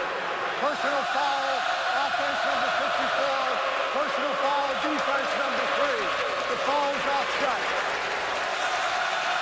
So a couple of other players are assessed the penalties and not the two who are on the ground. The offensive lineman was Trey Jackson, and Tracy Howard was the defensive back. Remember, his first and goal after Shaw made that catch. The ball is just outside the 5-yard line. The ball was downfield when the little brouhaha broke out behind it. And Jameis Winston is going crazy right now in the huddle with Florida State.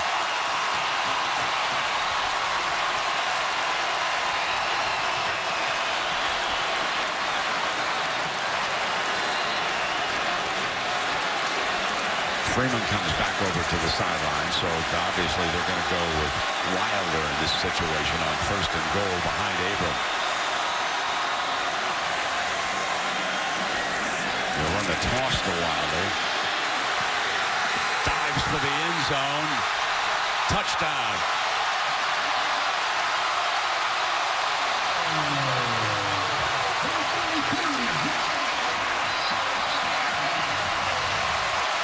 Well, they controlled the line of scrimmage on this drive. It's very fitting that Wilder ends up getting to the end zone to the pylon. And I don't know if his knee touched or not, but it looked like he got to the pylon before. That is a heck of an effort to extend himself and get to the end zone. What a drive by the Noles here. The first time they have the football in the second half, and a great job up front by the offensive line to assert themselves. You mix Freeman and Wilder and Williams. There's 3 different backs you got to deal with. That's a touchdown. And that would be his second of the night. Freeman with 2, and now Wilder with 2. One of Freeman's touchdowns was a reception.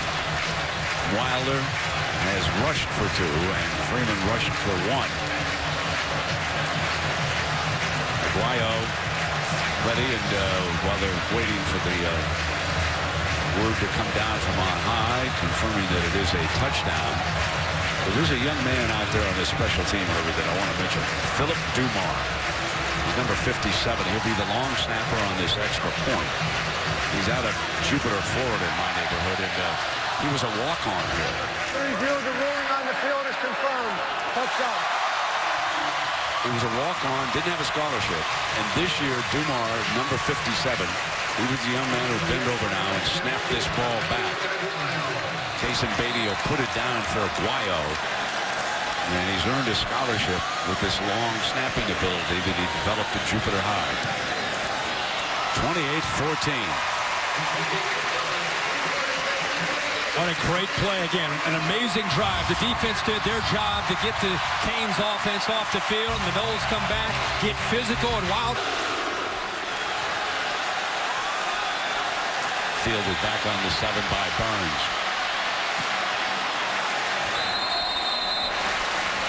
Out to the 22.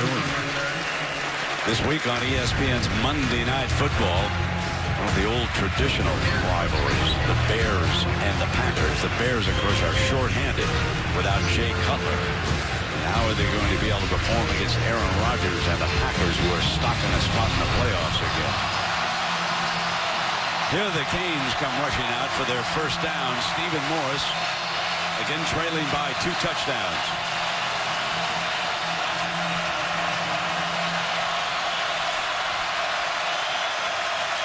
$82,000. And you can hear almost all of it. Morris on first down play action, going to go deep down the field. Got a man with a step, but it hangs and it's intercepted. Picked off at the 19-yard line by P.J. Williams. Williams got back, made the interception. The receiver was open, but the ball hung a bit. And the ball was late by Morris. Receivers getting downfield. They get aggressive here on 1st and 10. Hearns to the middle. He gets behind P.J. Williams, but The greatest thing that Williams does as a young defensive back is he locates the football. Does a great job of positioning himself, coming back to the ball. So often in college football, they don't find the football out there on the edge. Williams does. They want to face that uphill battle here again against Florida State after rallying against Wake Forest, North Carolina, Georgia Tech. This will be a tougher task. 28-14. Fake to Wilder, drops it off to Freeman. Freeman running down that sideline. He's already scored once on a pass. Rushed for the first touchdown of the game. A little rascal from Miami Central.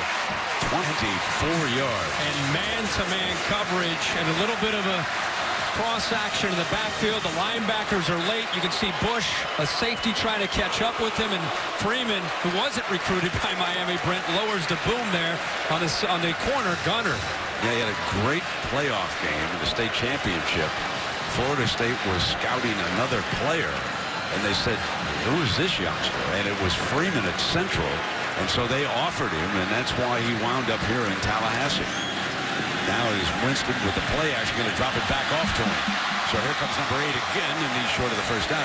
Miami Central this year, Herbie, has 2 of the best running backs in the state of Florida. ESPN rates them as 2 of the best prospects in the country. One of them declared early for Florida State, changed his mind, and he's going to go to Miami. The young man's name is Yerby, but there's a second running back by the name of Cook who has committed to Florida. But guess what? Florida State's not giving up. They know who the competition is. Oh, yeah, of course. Second down and 3. There are hundreds of recruits here tonight who have been paying their visit to Florida State, watching this game in the grandstand. I don't think I've seen so many recruits come to a single football game. There they are. That's where the recruits are sitting. Hundreds here tonight.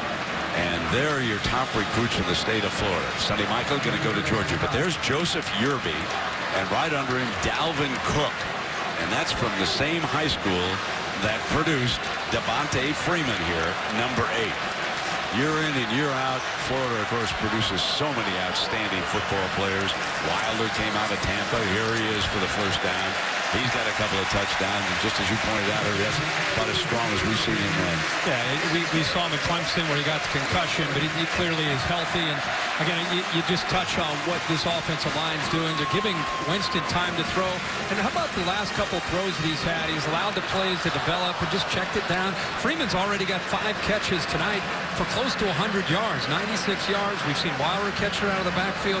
Also Abram. So they're doing a good job of checking it down. First down and on a cutback, and let us check in with Robert Forrest for an update after that Wilder run. Robert?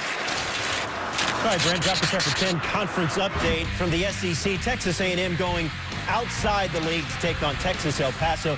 Johnny Manziel has thrown for 2 touchdowns, and here he runs for another. A&M leading the Miners 29-7.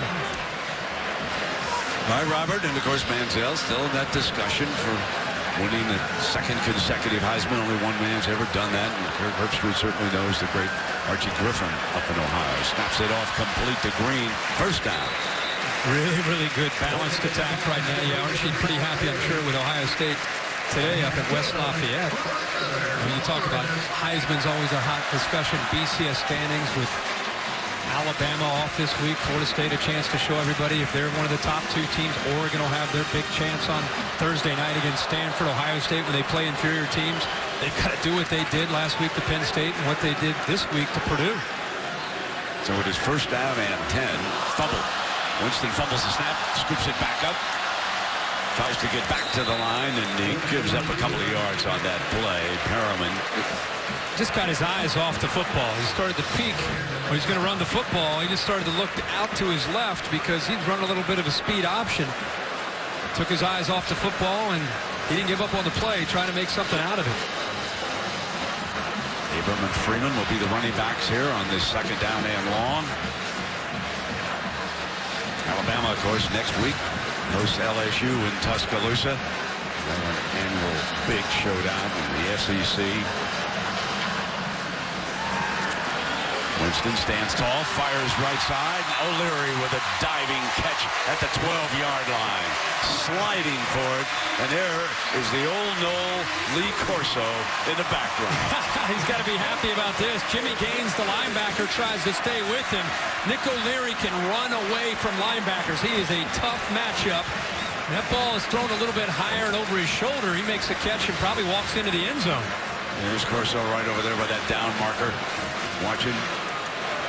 I enjoyed his old game jersey, which he told me he found in the garage. Old number 20 on game day. Pulled it out. The Sunshine Scooter. Yes, indeed. First down and 10. His second year here. Burt Reynolds was his roommate, by the way. There's a handoff now. And Freeman going for touchdown number 3. Dante Freeman. Big night for the young man from Miami Central.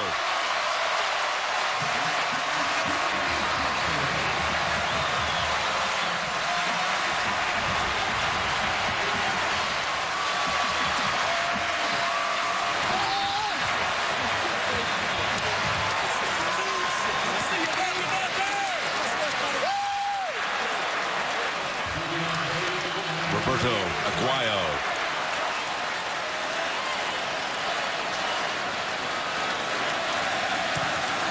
Nails another extra point. 35-14.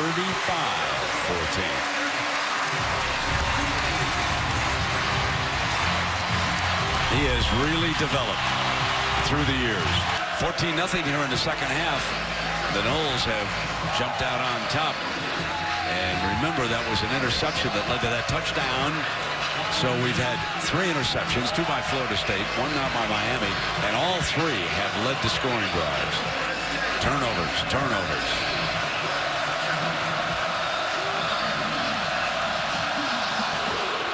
On the ground. Picked up by Coley. Coley won't get much ground against that speed. Down at the 20-yard line. Well, this Sunday in Texas, the 2 former champs, Jimmy Johnson and Matt Kenseth, locked in atop the chase, but look who's coming.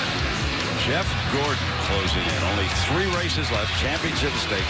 NASCAR Sprint Cup Series rolls on at Texas. And Jeff Gordon is only 27 points behind the 2 co-leaders. Great race for the chase this year.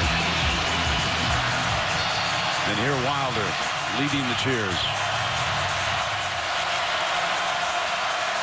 Duke Johnson back in as running back. The Canes have stalled out here so far in the second half. Johnson with a fine run, bursts the daylight. Carries a defender with him out to the 42-yard line. Ramsey hanging on, and now a little John going on here with the players. 22-yard run. Remember, these youngsters played high school against each other. And Duke Johnson's going to fight to the end here. And all he needs is just a little bit of a crease, and he's able to kind of wiggle his way through there and picks up a big first down to start this drive.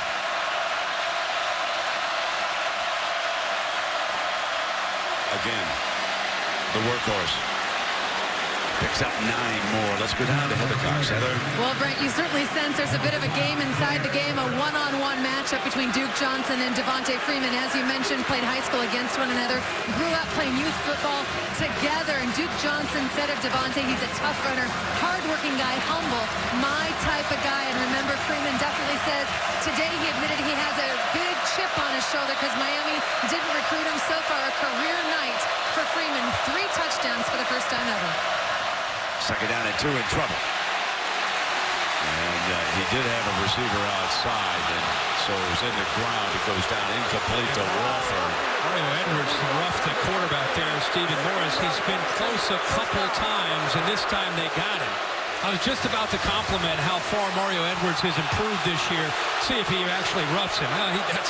It's a good call. The crowd doesn't like it, but he was 305 pounds a year ago. He's one of the most highly decorated recruits that Florida State brought in. He's down to 280, playing at a whole different level. And if he would have just held back, he didn't bite on the play action, it would have been a great play, but he loses some discipline there, and it gives the Canes the automatic first down.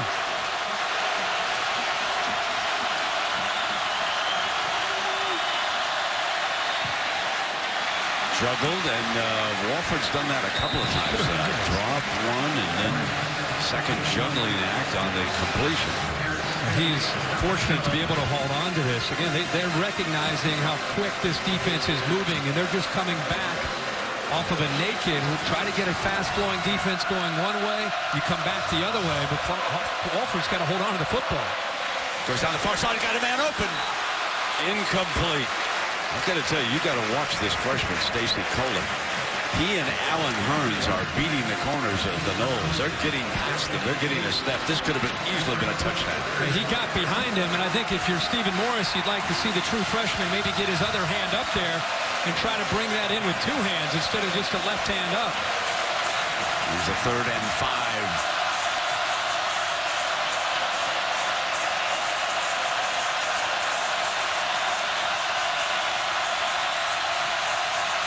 Making it tough.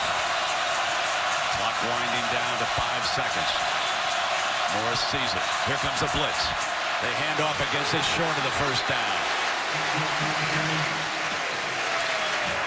Nate Andrews timed that up perfectly and came in there and just locked in and took one of the offensive linemen out.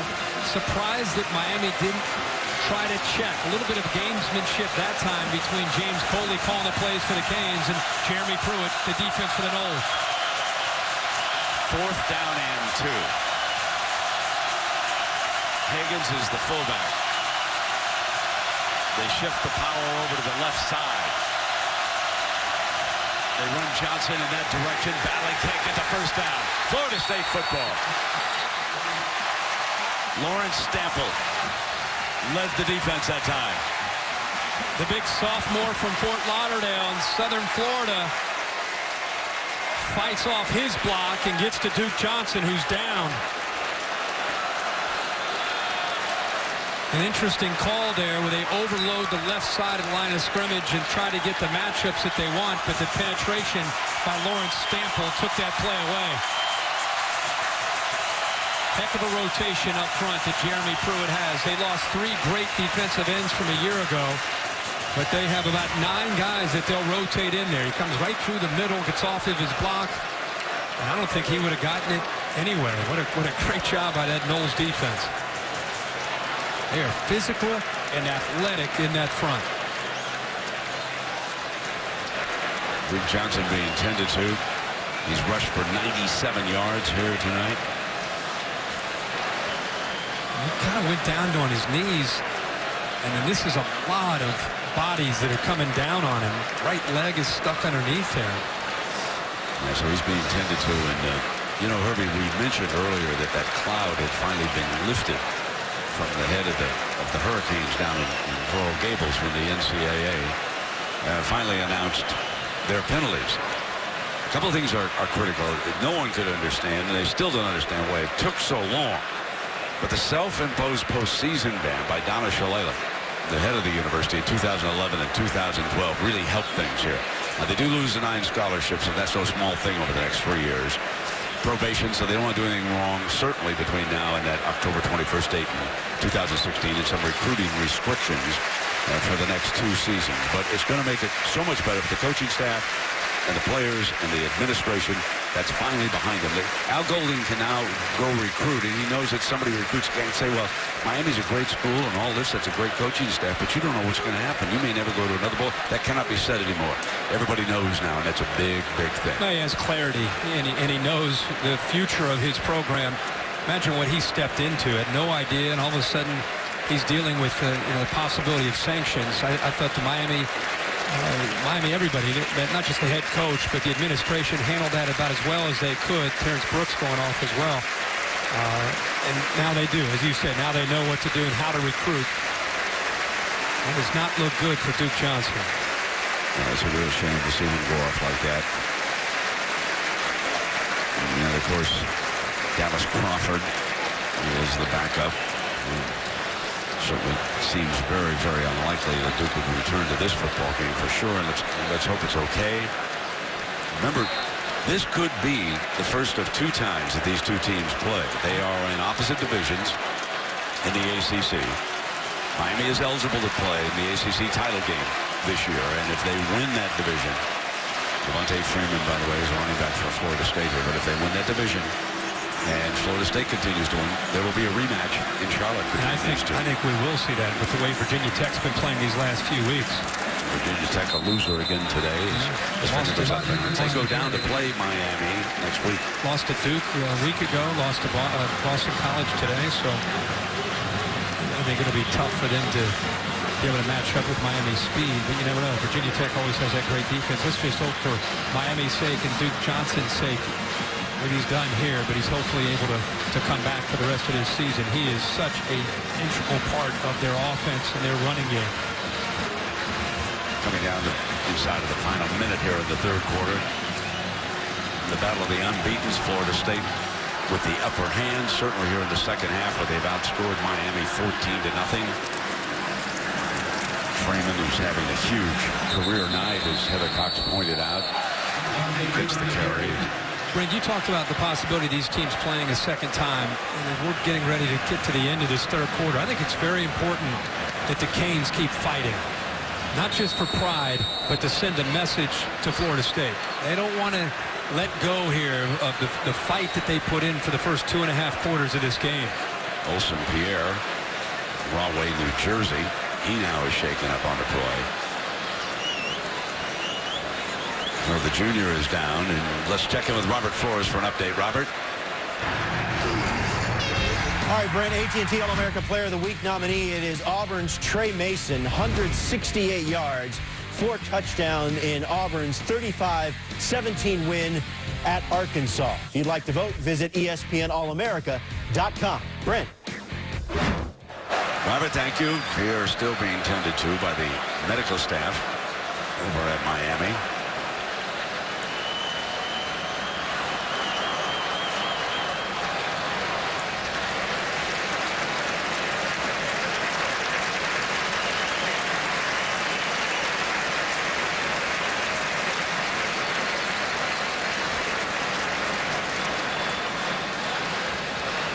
Good to see him walking off like that, trying to just shake it off here and get back into the field. Third down coming up for the Noles. Jameis Winston, their freshman quarterback from the state of Alabama. He authored one of the great wins of the season, in my opinion, and that was going into Clemson and beating the Tigers. I think the other one, Herbie, that I compare that with was A.J. McCarron in Alabama, rallying at Texas A&M, down 2 touchdowns. People easily forget that game. That was like the second week of the season. That was an early gut check for the Crimson Tide, and they came through on the road, just as Florida State did on the road at Clemson. The end of the third quarter, the Noles dominated it. And we'll be back after this message and a word from your local ABC. Well, late in the first half, Miami closed to within a touchdown, 21-14. But the third quarter, they were dominated by the Noles, who open up here with a 3rd and 7 in the fourth quarter, and they now will be forced to punt. The attendance here tonight in Tallahassee is a new stadium record, 84,409 in attendance. I think this fan base senses the same thing a lot of us have seen from this Seminoles team the last 4 weeks, and that's domination. As Duke Johnson's being driven off the field, never a good sign. This is Florida State's first punt of the game, and young Stacy Coley waits to see if he can light a fire. I think they were outgained like 165-40, the Canes were in that third quarter. So they were dominated.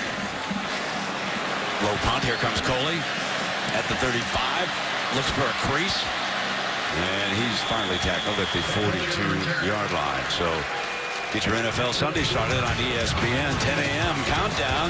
Host Chris Berman of the gang will have the latest news and updates from around the league. Look at why the Dallas Cowboys just can't seem to finish a game or a season. And then, of course, set your lineups. Catch fantasy football at 11 a.m. on ESPN2. Experts will have all the latest news and latest on some of the players who are and aren't going to play.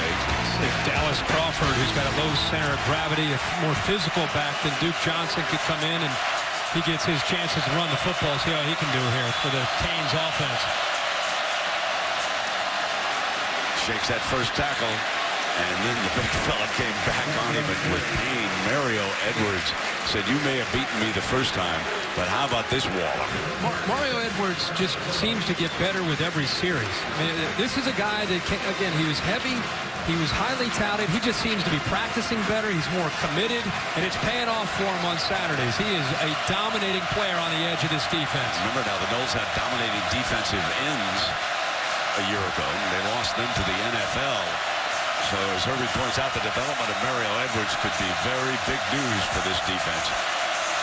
And the Canes have had their hands full trying to block number 15. Forcing his way back that time, and Hearns goes down as we check in with Tom Rinaldi.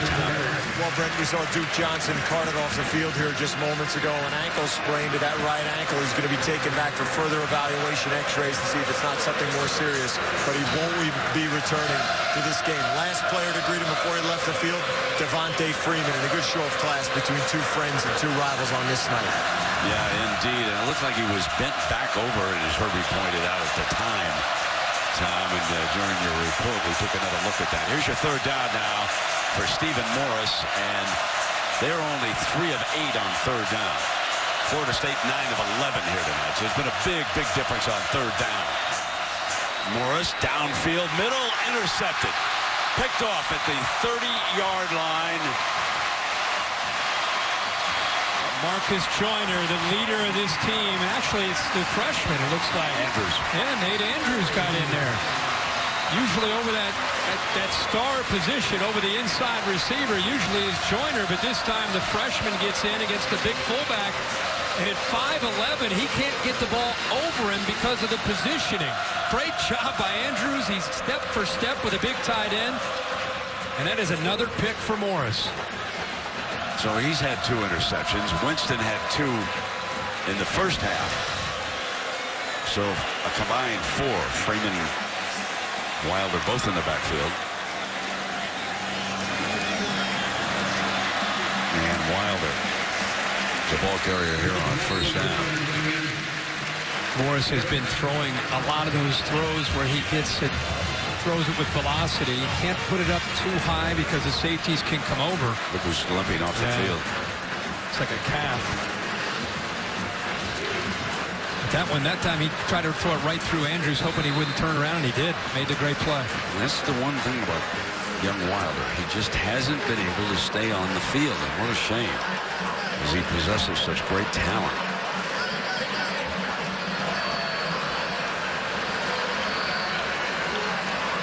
Second down and 4. Play action. And Winston is sacked. And was unable to get away from the rush man, and that was the safety, A.J. Highsmith. It's the play where Wilder got hurt and had to come over. I mean, when he goes out, not only do you see Freeman, but it opens up the door for Carlos Williams, too, who's more similar to Wilder's running style. 9 of 11 here on third down on the night. It's pretty good night for the quarterback, Winston. It was third down and 8 for Jameis. Another one. First down to Green. 10 and 12. Remember, he came in as the highest rated quarterback in the country on third down with the highest quarterback rating because of his ability to convert. But I think, again, the assist goes to the offensive line. He has all day to evaluate the coverage, make the throw low where Green can make the catch and get the first down. First down and 10. Not to mention the talent, Herbie, of those wide receivers like Green and Shaw. And that is Shaw that he dropped it off to, and Gunter with a stop for the Canes. A reminder to stay tuned after the game, except on the West Coast. Late local news over most of these ABC stations. Be sure to turn to ESPN for SportsCenter for the highlights of the day in sports. This subjective world of the BCS, a lot of people getting a chance to see this Florida State team who's sitting right now at number 3 behind Alabama and Oregon. And even though they started off in a very competitive game, 21-14 at halftime, they've put on a pretty good display here in the second half. Second down and 11. Winston stands tall, drops it off to O'Leary. First down, Florida State as he battles downfield. Check in with Heather Cox. Heather? Well, Brent, an injury update for you on the Florida State sideline. DB Terrence Brooks is out for the game with a concussion. He went back to the locker room to be evaluated. He is now back on the sideline, but will not play. Now, if there's any silver lining to this injury, it's the fact that his freshman replacement, Nate Andrews, is the one that got the pick a few plays ago. Yeah, indeed. First down and 10. There is Brooks. Disappointed. Really can't continue here tonight. First down and 10. Winston did not want O'Leary. Made it pretty emphatic that he wanted him on that right side. He wanted Freeman coming around here behind good blocking tight end. You know, Nick O'Leary has improved dramatically through the years here. He's a junior. Played at Dwyer High School, very highly recruited tight end, and he's really becoming a fine blocker. Yeah, he become much more physical. Coming out of Dwyer, he was known as a tight end, but really almost a receiver because he was so athletic, and that's continued here in Tallahassee, but clearly has made the effort in the weight room to become more physical, and now he's a blocker that can seal that edge and open up this running game. Second and 5. They swing Freeman over to the left, but he doesn't get the first down. Third down coming up. That shot that we just saw of Terrence Brooks, I had a chance yesterday to spend some time with Telvin Smith and Lamarcus Joyner, and they talked about leadership from Brooks and Telvin Smith and Lamarcus Joyner and Christian Jones. There's just a lot of guys that have been through a lot of the wars, the good and the bad, and they feel that leadership's been the glue and really the difference in this team's makeup and their attitude this year. Here's third and 3. Remember now, 10 of 12 on third downs. He's now 11 of 13, and Green running free. Just short of the 10-yard line. Deion Bush makes the stop. It's fun to see Green get out with some room to run. Third down and short, gets the right hand there. It's like he's in practice. I just need the right hand, that's all. Soft touch from Winston allows Green to make that easy catch there. But when he gets out with room to run, Green makes a lot of people miss. Remember now, Winston is a two-sport star here in Tallahassee. He's a fine baseball player. On the mound, he held opponents to a 179 batting average. He can throw upwards of 95 miles an hour. He comes back with Freeman as his running back. Now, he did pitch against the Hurricanes for Florida State. And again, he can hum it. Now, watch this young man. Oh, yeah. Ooh, dropping the curveball on him. You betcha. Watch this. Good baseball program at both of these schools, and he's a good fielder. Roy Hobbs, the natural. He does everything. Second down and 9.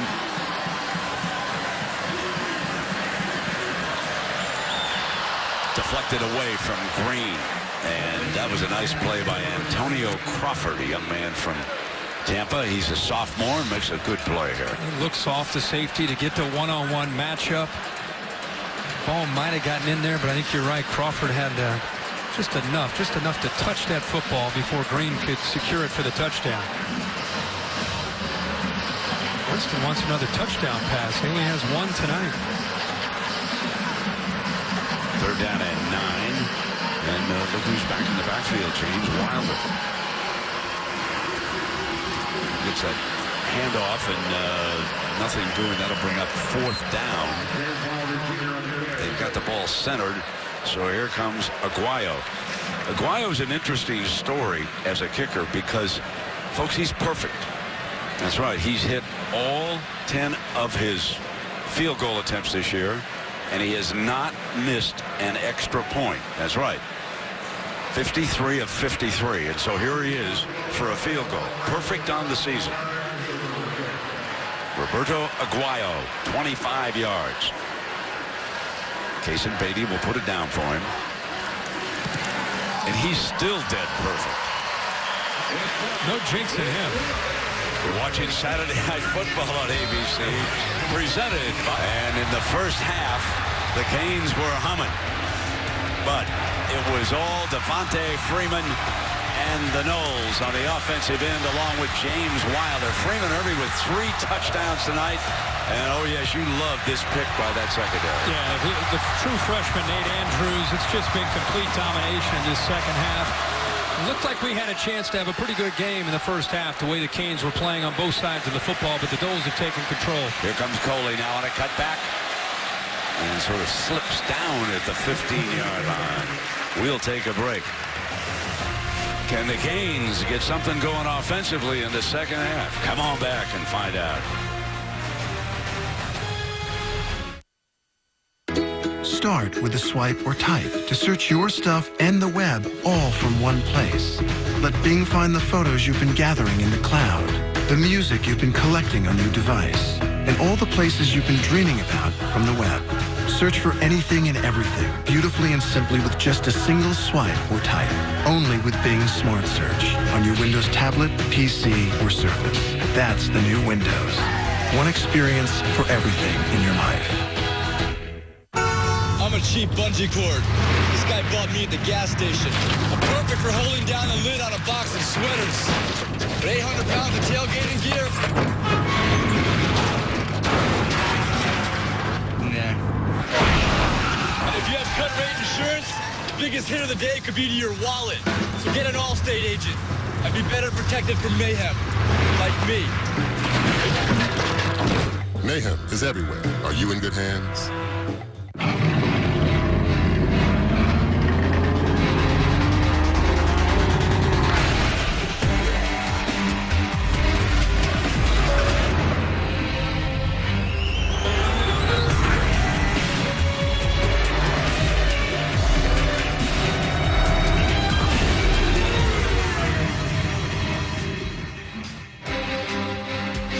For great offers, visit your local Jaguar retailer today.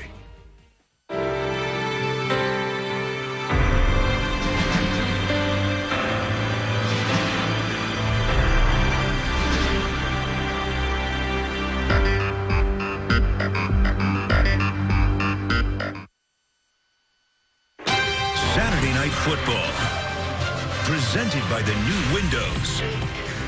Silver Star Ultra headlights from Sylvania. And Tostitos Cantina Chips. Real restaurant taste wherever your party's at. So College Town is rocking. That's very close here to Doak Campbell Stadium. Kind of a new mixed-use entertainment district in Tallahassee. And there's Winston consoling Brooks on the sideline. A concussion problem for the defensive player. Dallas Crawford is the running back, replacing the injured Duke Johnson. They'll flare to him on the outside. With a fine move on Telvin Smith. You don't see that often out in space. Telvin could not bring him down. Crawford's the back that came into the North Carolina game late in that game. Now he's limping off. Are we down to Gus Edwards, or no? Clements is going to try to come in now. Number 23 is Clements. Sideline, got a man wide open, Stacy Coley.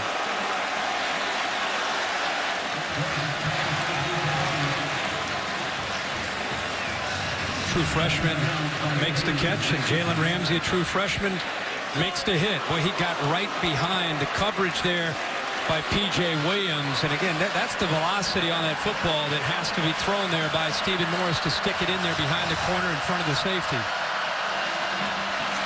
Coming back with the running play. Clements stays on the field, and now it looks like Dallas Crawford's coming back. I was saying he was the back that came in when Miami played North Carolina on a Thursday night. They got the ball back at their own 10. Game's on the line late.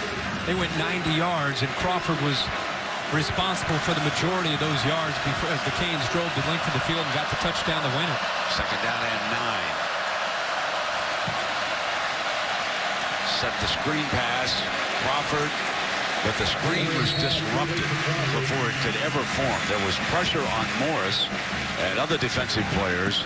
They just simply blew that screen up. Yeah, they blew it up, and you're also going to see the instincts of Telvin Smith in the middle. He gets right by the offensive linemen. They're trying to get downfield, but I think Florida State felt that was coming all along. But the leadership and the instincts in the middle of Telvin Smith, we wondered how he would play against a more physical offense.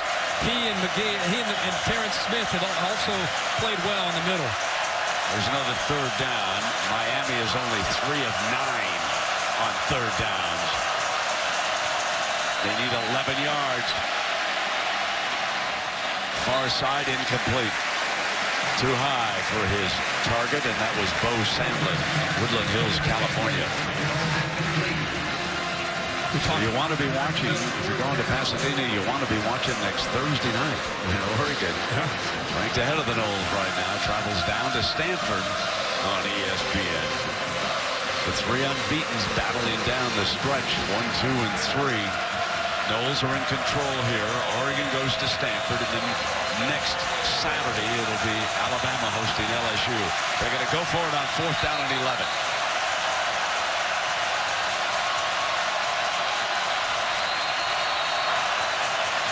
And now with 3 seconds remaining on the clock, they'll burn it. .com for a chance at a trip to the All-State Sugar Bowl and into the Vizio BCS National Championship out in Pasadena. 4:47 remaining. Miami electing to go for it on 4th down and 11.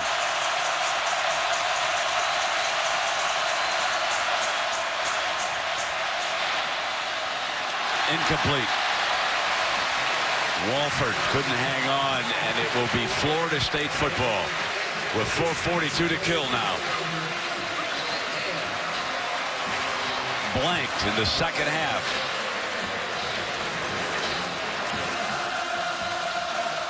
So Clemson last week, Oregon tonight, Florida State. I felt after last week, Alabama and Florida State were the top 2 teams in the country, and after watching again tonight, I still feel that Alabama and Florida State are the top 2 teams in the country.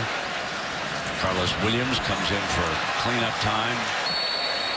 Well, let's go take a look at your report card. You said before the game that Miami had to do these things to win. Yeah, they had to limit the big plays, and they failed there. 11 plays of 15 yards or more. To be physical against the run, you can see the 4 touchdowns runs, and really the Noles took over up front in the second half. They had to pressure Winston, just 2 hurries, and then forced field goals in the red zone, 5 trips, 4 touchdowns. So maybe they'll have a better report card if they match up in Charlotte in the ACC championship game. Winston tonight, 20 of 28 for 323 yards. 1 touchdown pass. He did throw 2 costly interceptions, which led to Miami touchdowns back in the first half. Then Williams cuts away now. 20, and he is forced out of bounds. Carlos Williams from Davenport, Florida. I think by the time they get to the end of the year, the Florida game and the ACC championship, I think it's going to be a different backfield because of the development of Carlos Williams. Freeman's a nice back. Wilder's a nice back. Williams has both quickness, acceleration, and power. Remember, he moved over from safety, so he gets better every single week with his familiarity to position, understanding pass protection, and making runs like that. Great vision and a great cutback by Carlos Williams. 188 yards rushing by the Noles. And Freeman was 76 and 2 touchdowns running. He also caught a 3rd touchdown pass. And Williams again, he's in mop-up duty here. Coming up after the game, stay tuned for the Ford wrap-up with Robert Flores. On the other side of the ledger, Morris was 13 of 24, 158 yards, 2 touchdowns, and 2 costly interceptions in the second half of this game. So Freeman with the 3 touchdowns comes back onto the field here, and the Noles are content to pound away at the clock with a 24-point lead here. They have outscored Miami 17-0 in the second half. And Miami was punished physically also. When you think of the fellas we've seen limp off here tonight, we certainly hope Johnson's going to be okay. Is able to get it off to Freeman. He's an amazing athlete sometimes. Let's check in with Robert Flores. All right, Brent, another undefeated team is Fresno State. Right now they are playing Nevada on ESPNU. This is their quarterback, Derek Carr. Right now, Fresno State leading 14-7 late first quarter. Brent. Yeah, trying to become the BCS buster. You've got Fresno, and you also have Northern Illinois trying to crash into one of the big bowls. Meanwhile, the teams like Clemson, Wisconsin, hoping that they stumble along the way so they get an invitation. And with Freeman working away on the clock. What a night Freeman has had. Carries the football tonight 23 times, 78 yards, and 7 catches now for over 105 yards with a touchdown. 3 touchdowns the entire night, and he talked a lot about how he was recruited, and I'm sure he's feeling pretty good tonight to go up against the Canes and put up another victory for the Noles. Absolutely.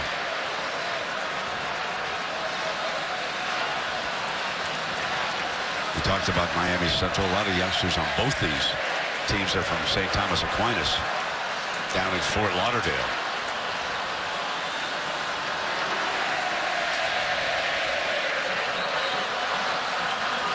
I think we're going to see these two teams again. You know, we're going to see them in Charlotte. Here are the Tostitos BCS standings, and of course the team that just can't battle itself in there, Ohio State, unbeaten here now in 2 seasons. I mean, last year Urban Meyer in his first year, the Buckeyes were unbeaten. They go 9-0 with a 56-0 whipping of Purdue, but is very hard because all the experts say that the Big Ten is way down, and it's very hard, Herbie, for your alma mater to get the kind of respect that they probably deserve. Yeah, I mean, what Urban Meyer has done, he hasn't lost a game. Exactly. But at the same time, I think people are looking at the Big Ten, and Ohio State has to go up against teams like Purdue and Penn State and dominate them. And now all of a sudden, I think if there is a slip-up or two up front, they position themselves to move up in there. Baylor's another team behind Ohio State. They start to get interesting Thursday night when they play Oklahoma. So Aguayo trying to stay perfect, and he is. Man, he has not missed a field goal attempt this season or an extra point. What a luxury for Jameis Winston and the offense to have that kicker behind him.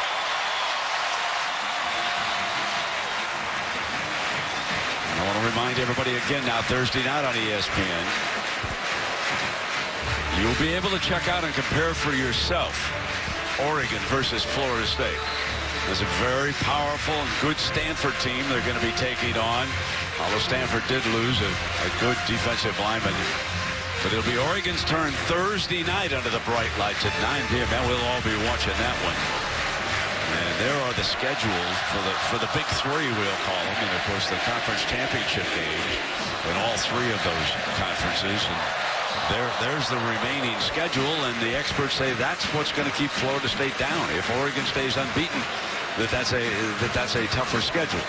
I think the game at Arizona for Oregon, we know about Stanford, but the game in Tucson against Rich Rodriguez, if I'm a Florida State fan, that's the game I would circle, because that will not be an easy game for Oregon against Rich Rodriguez on the road in Tucson against that style of offense. Typically, that's always a competitive game when those two get together on the road for the Ducks. You know, a lot of us kind of said, what?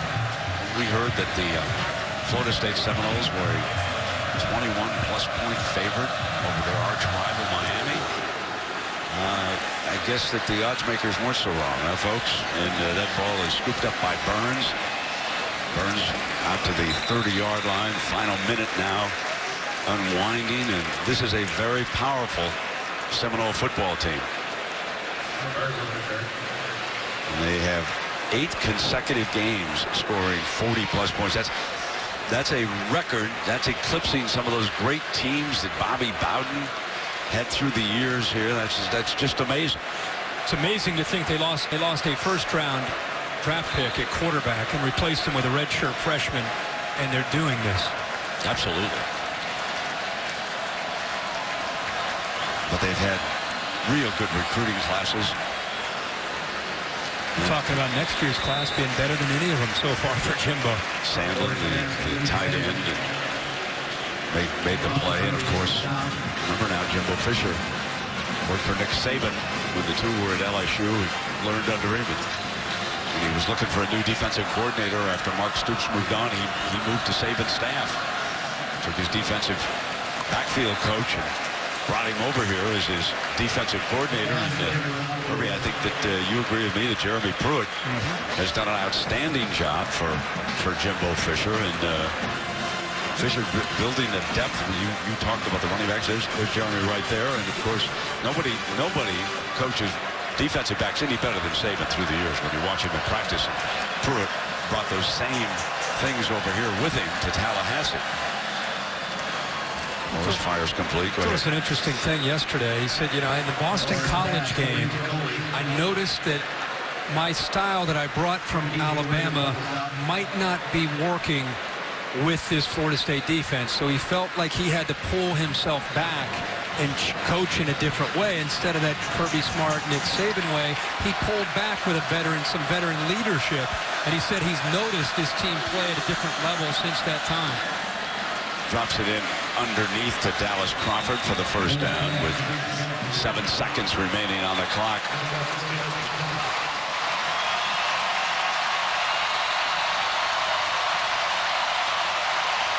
Final seconds tick away. Florida State stays unbeaten. Miami suffers its first loss.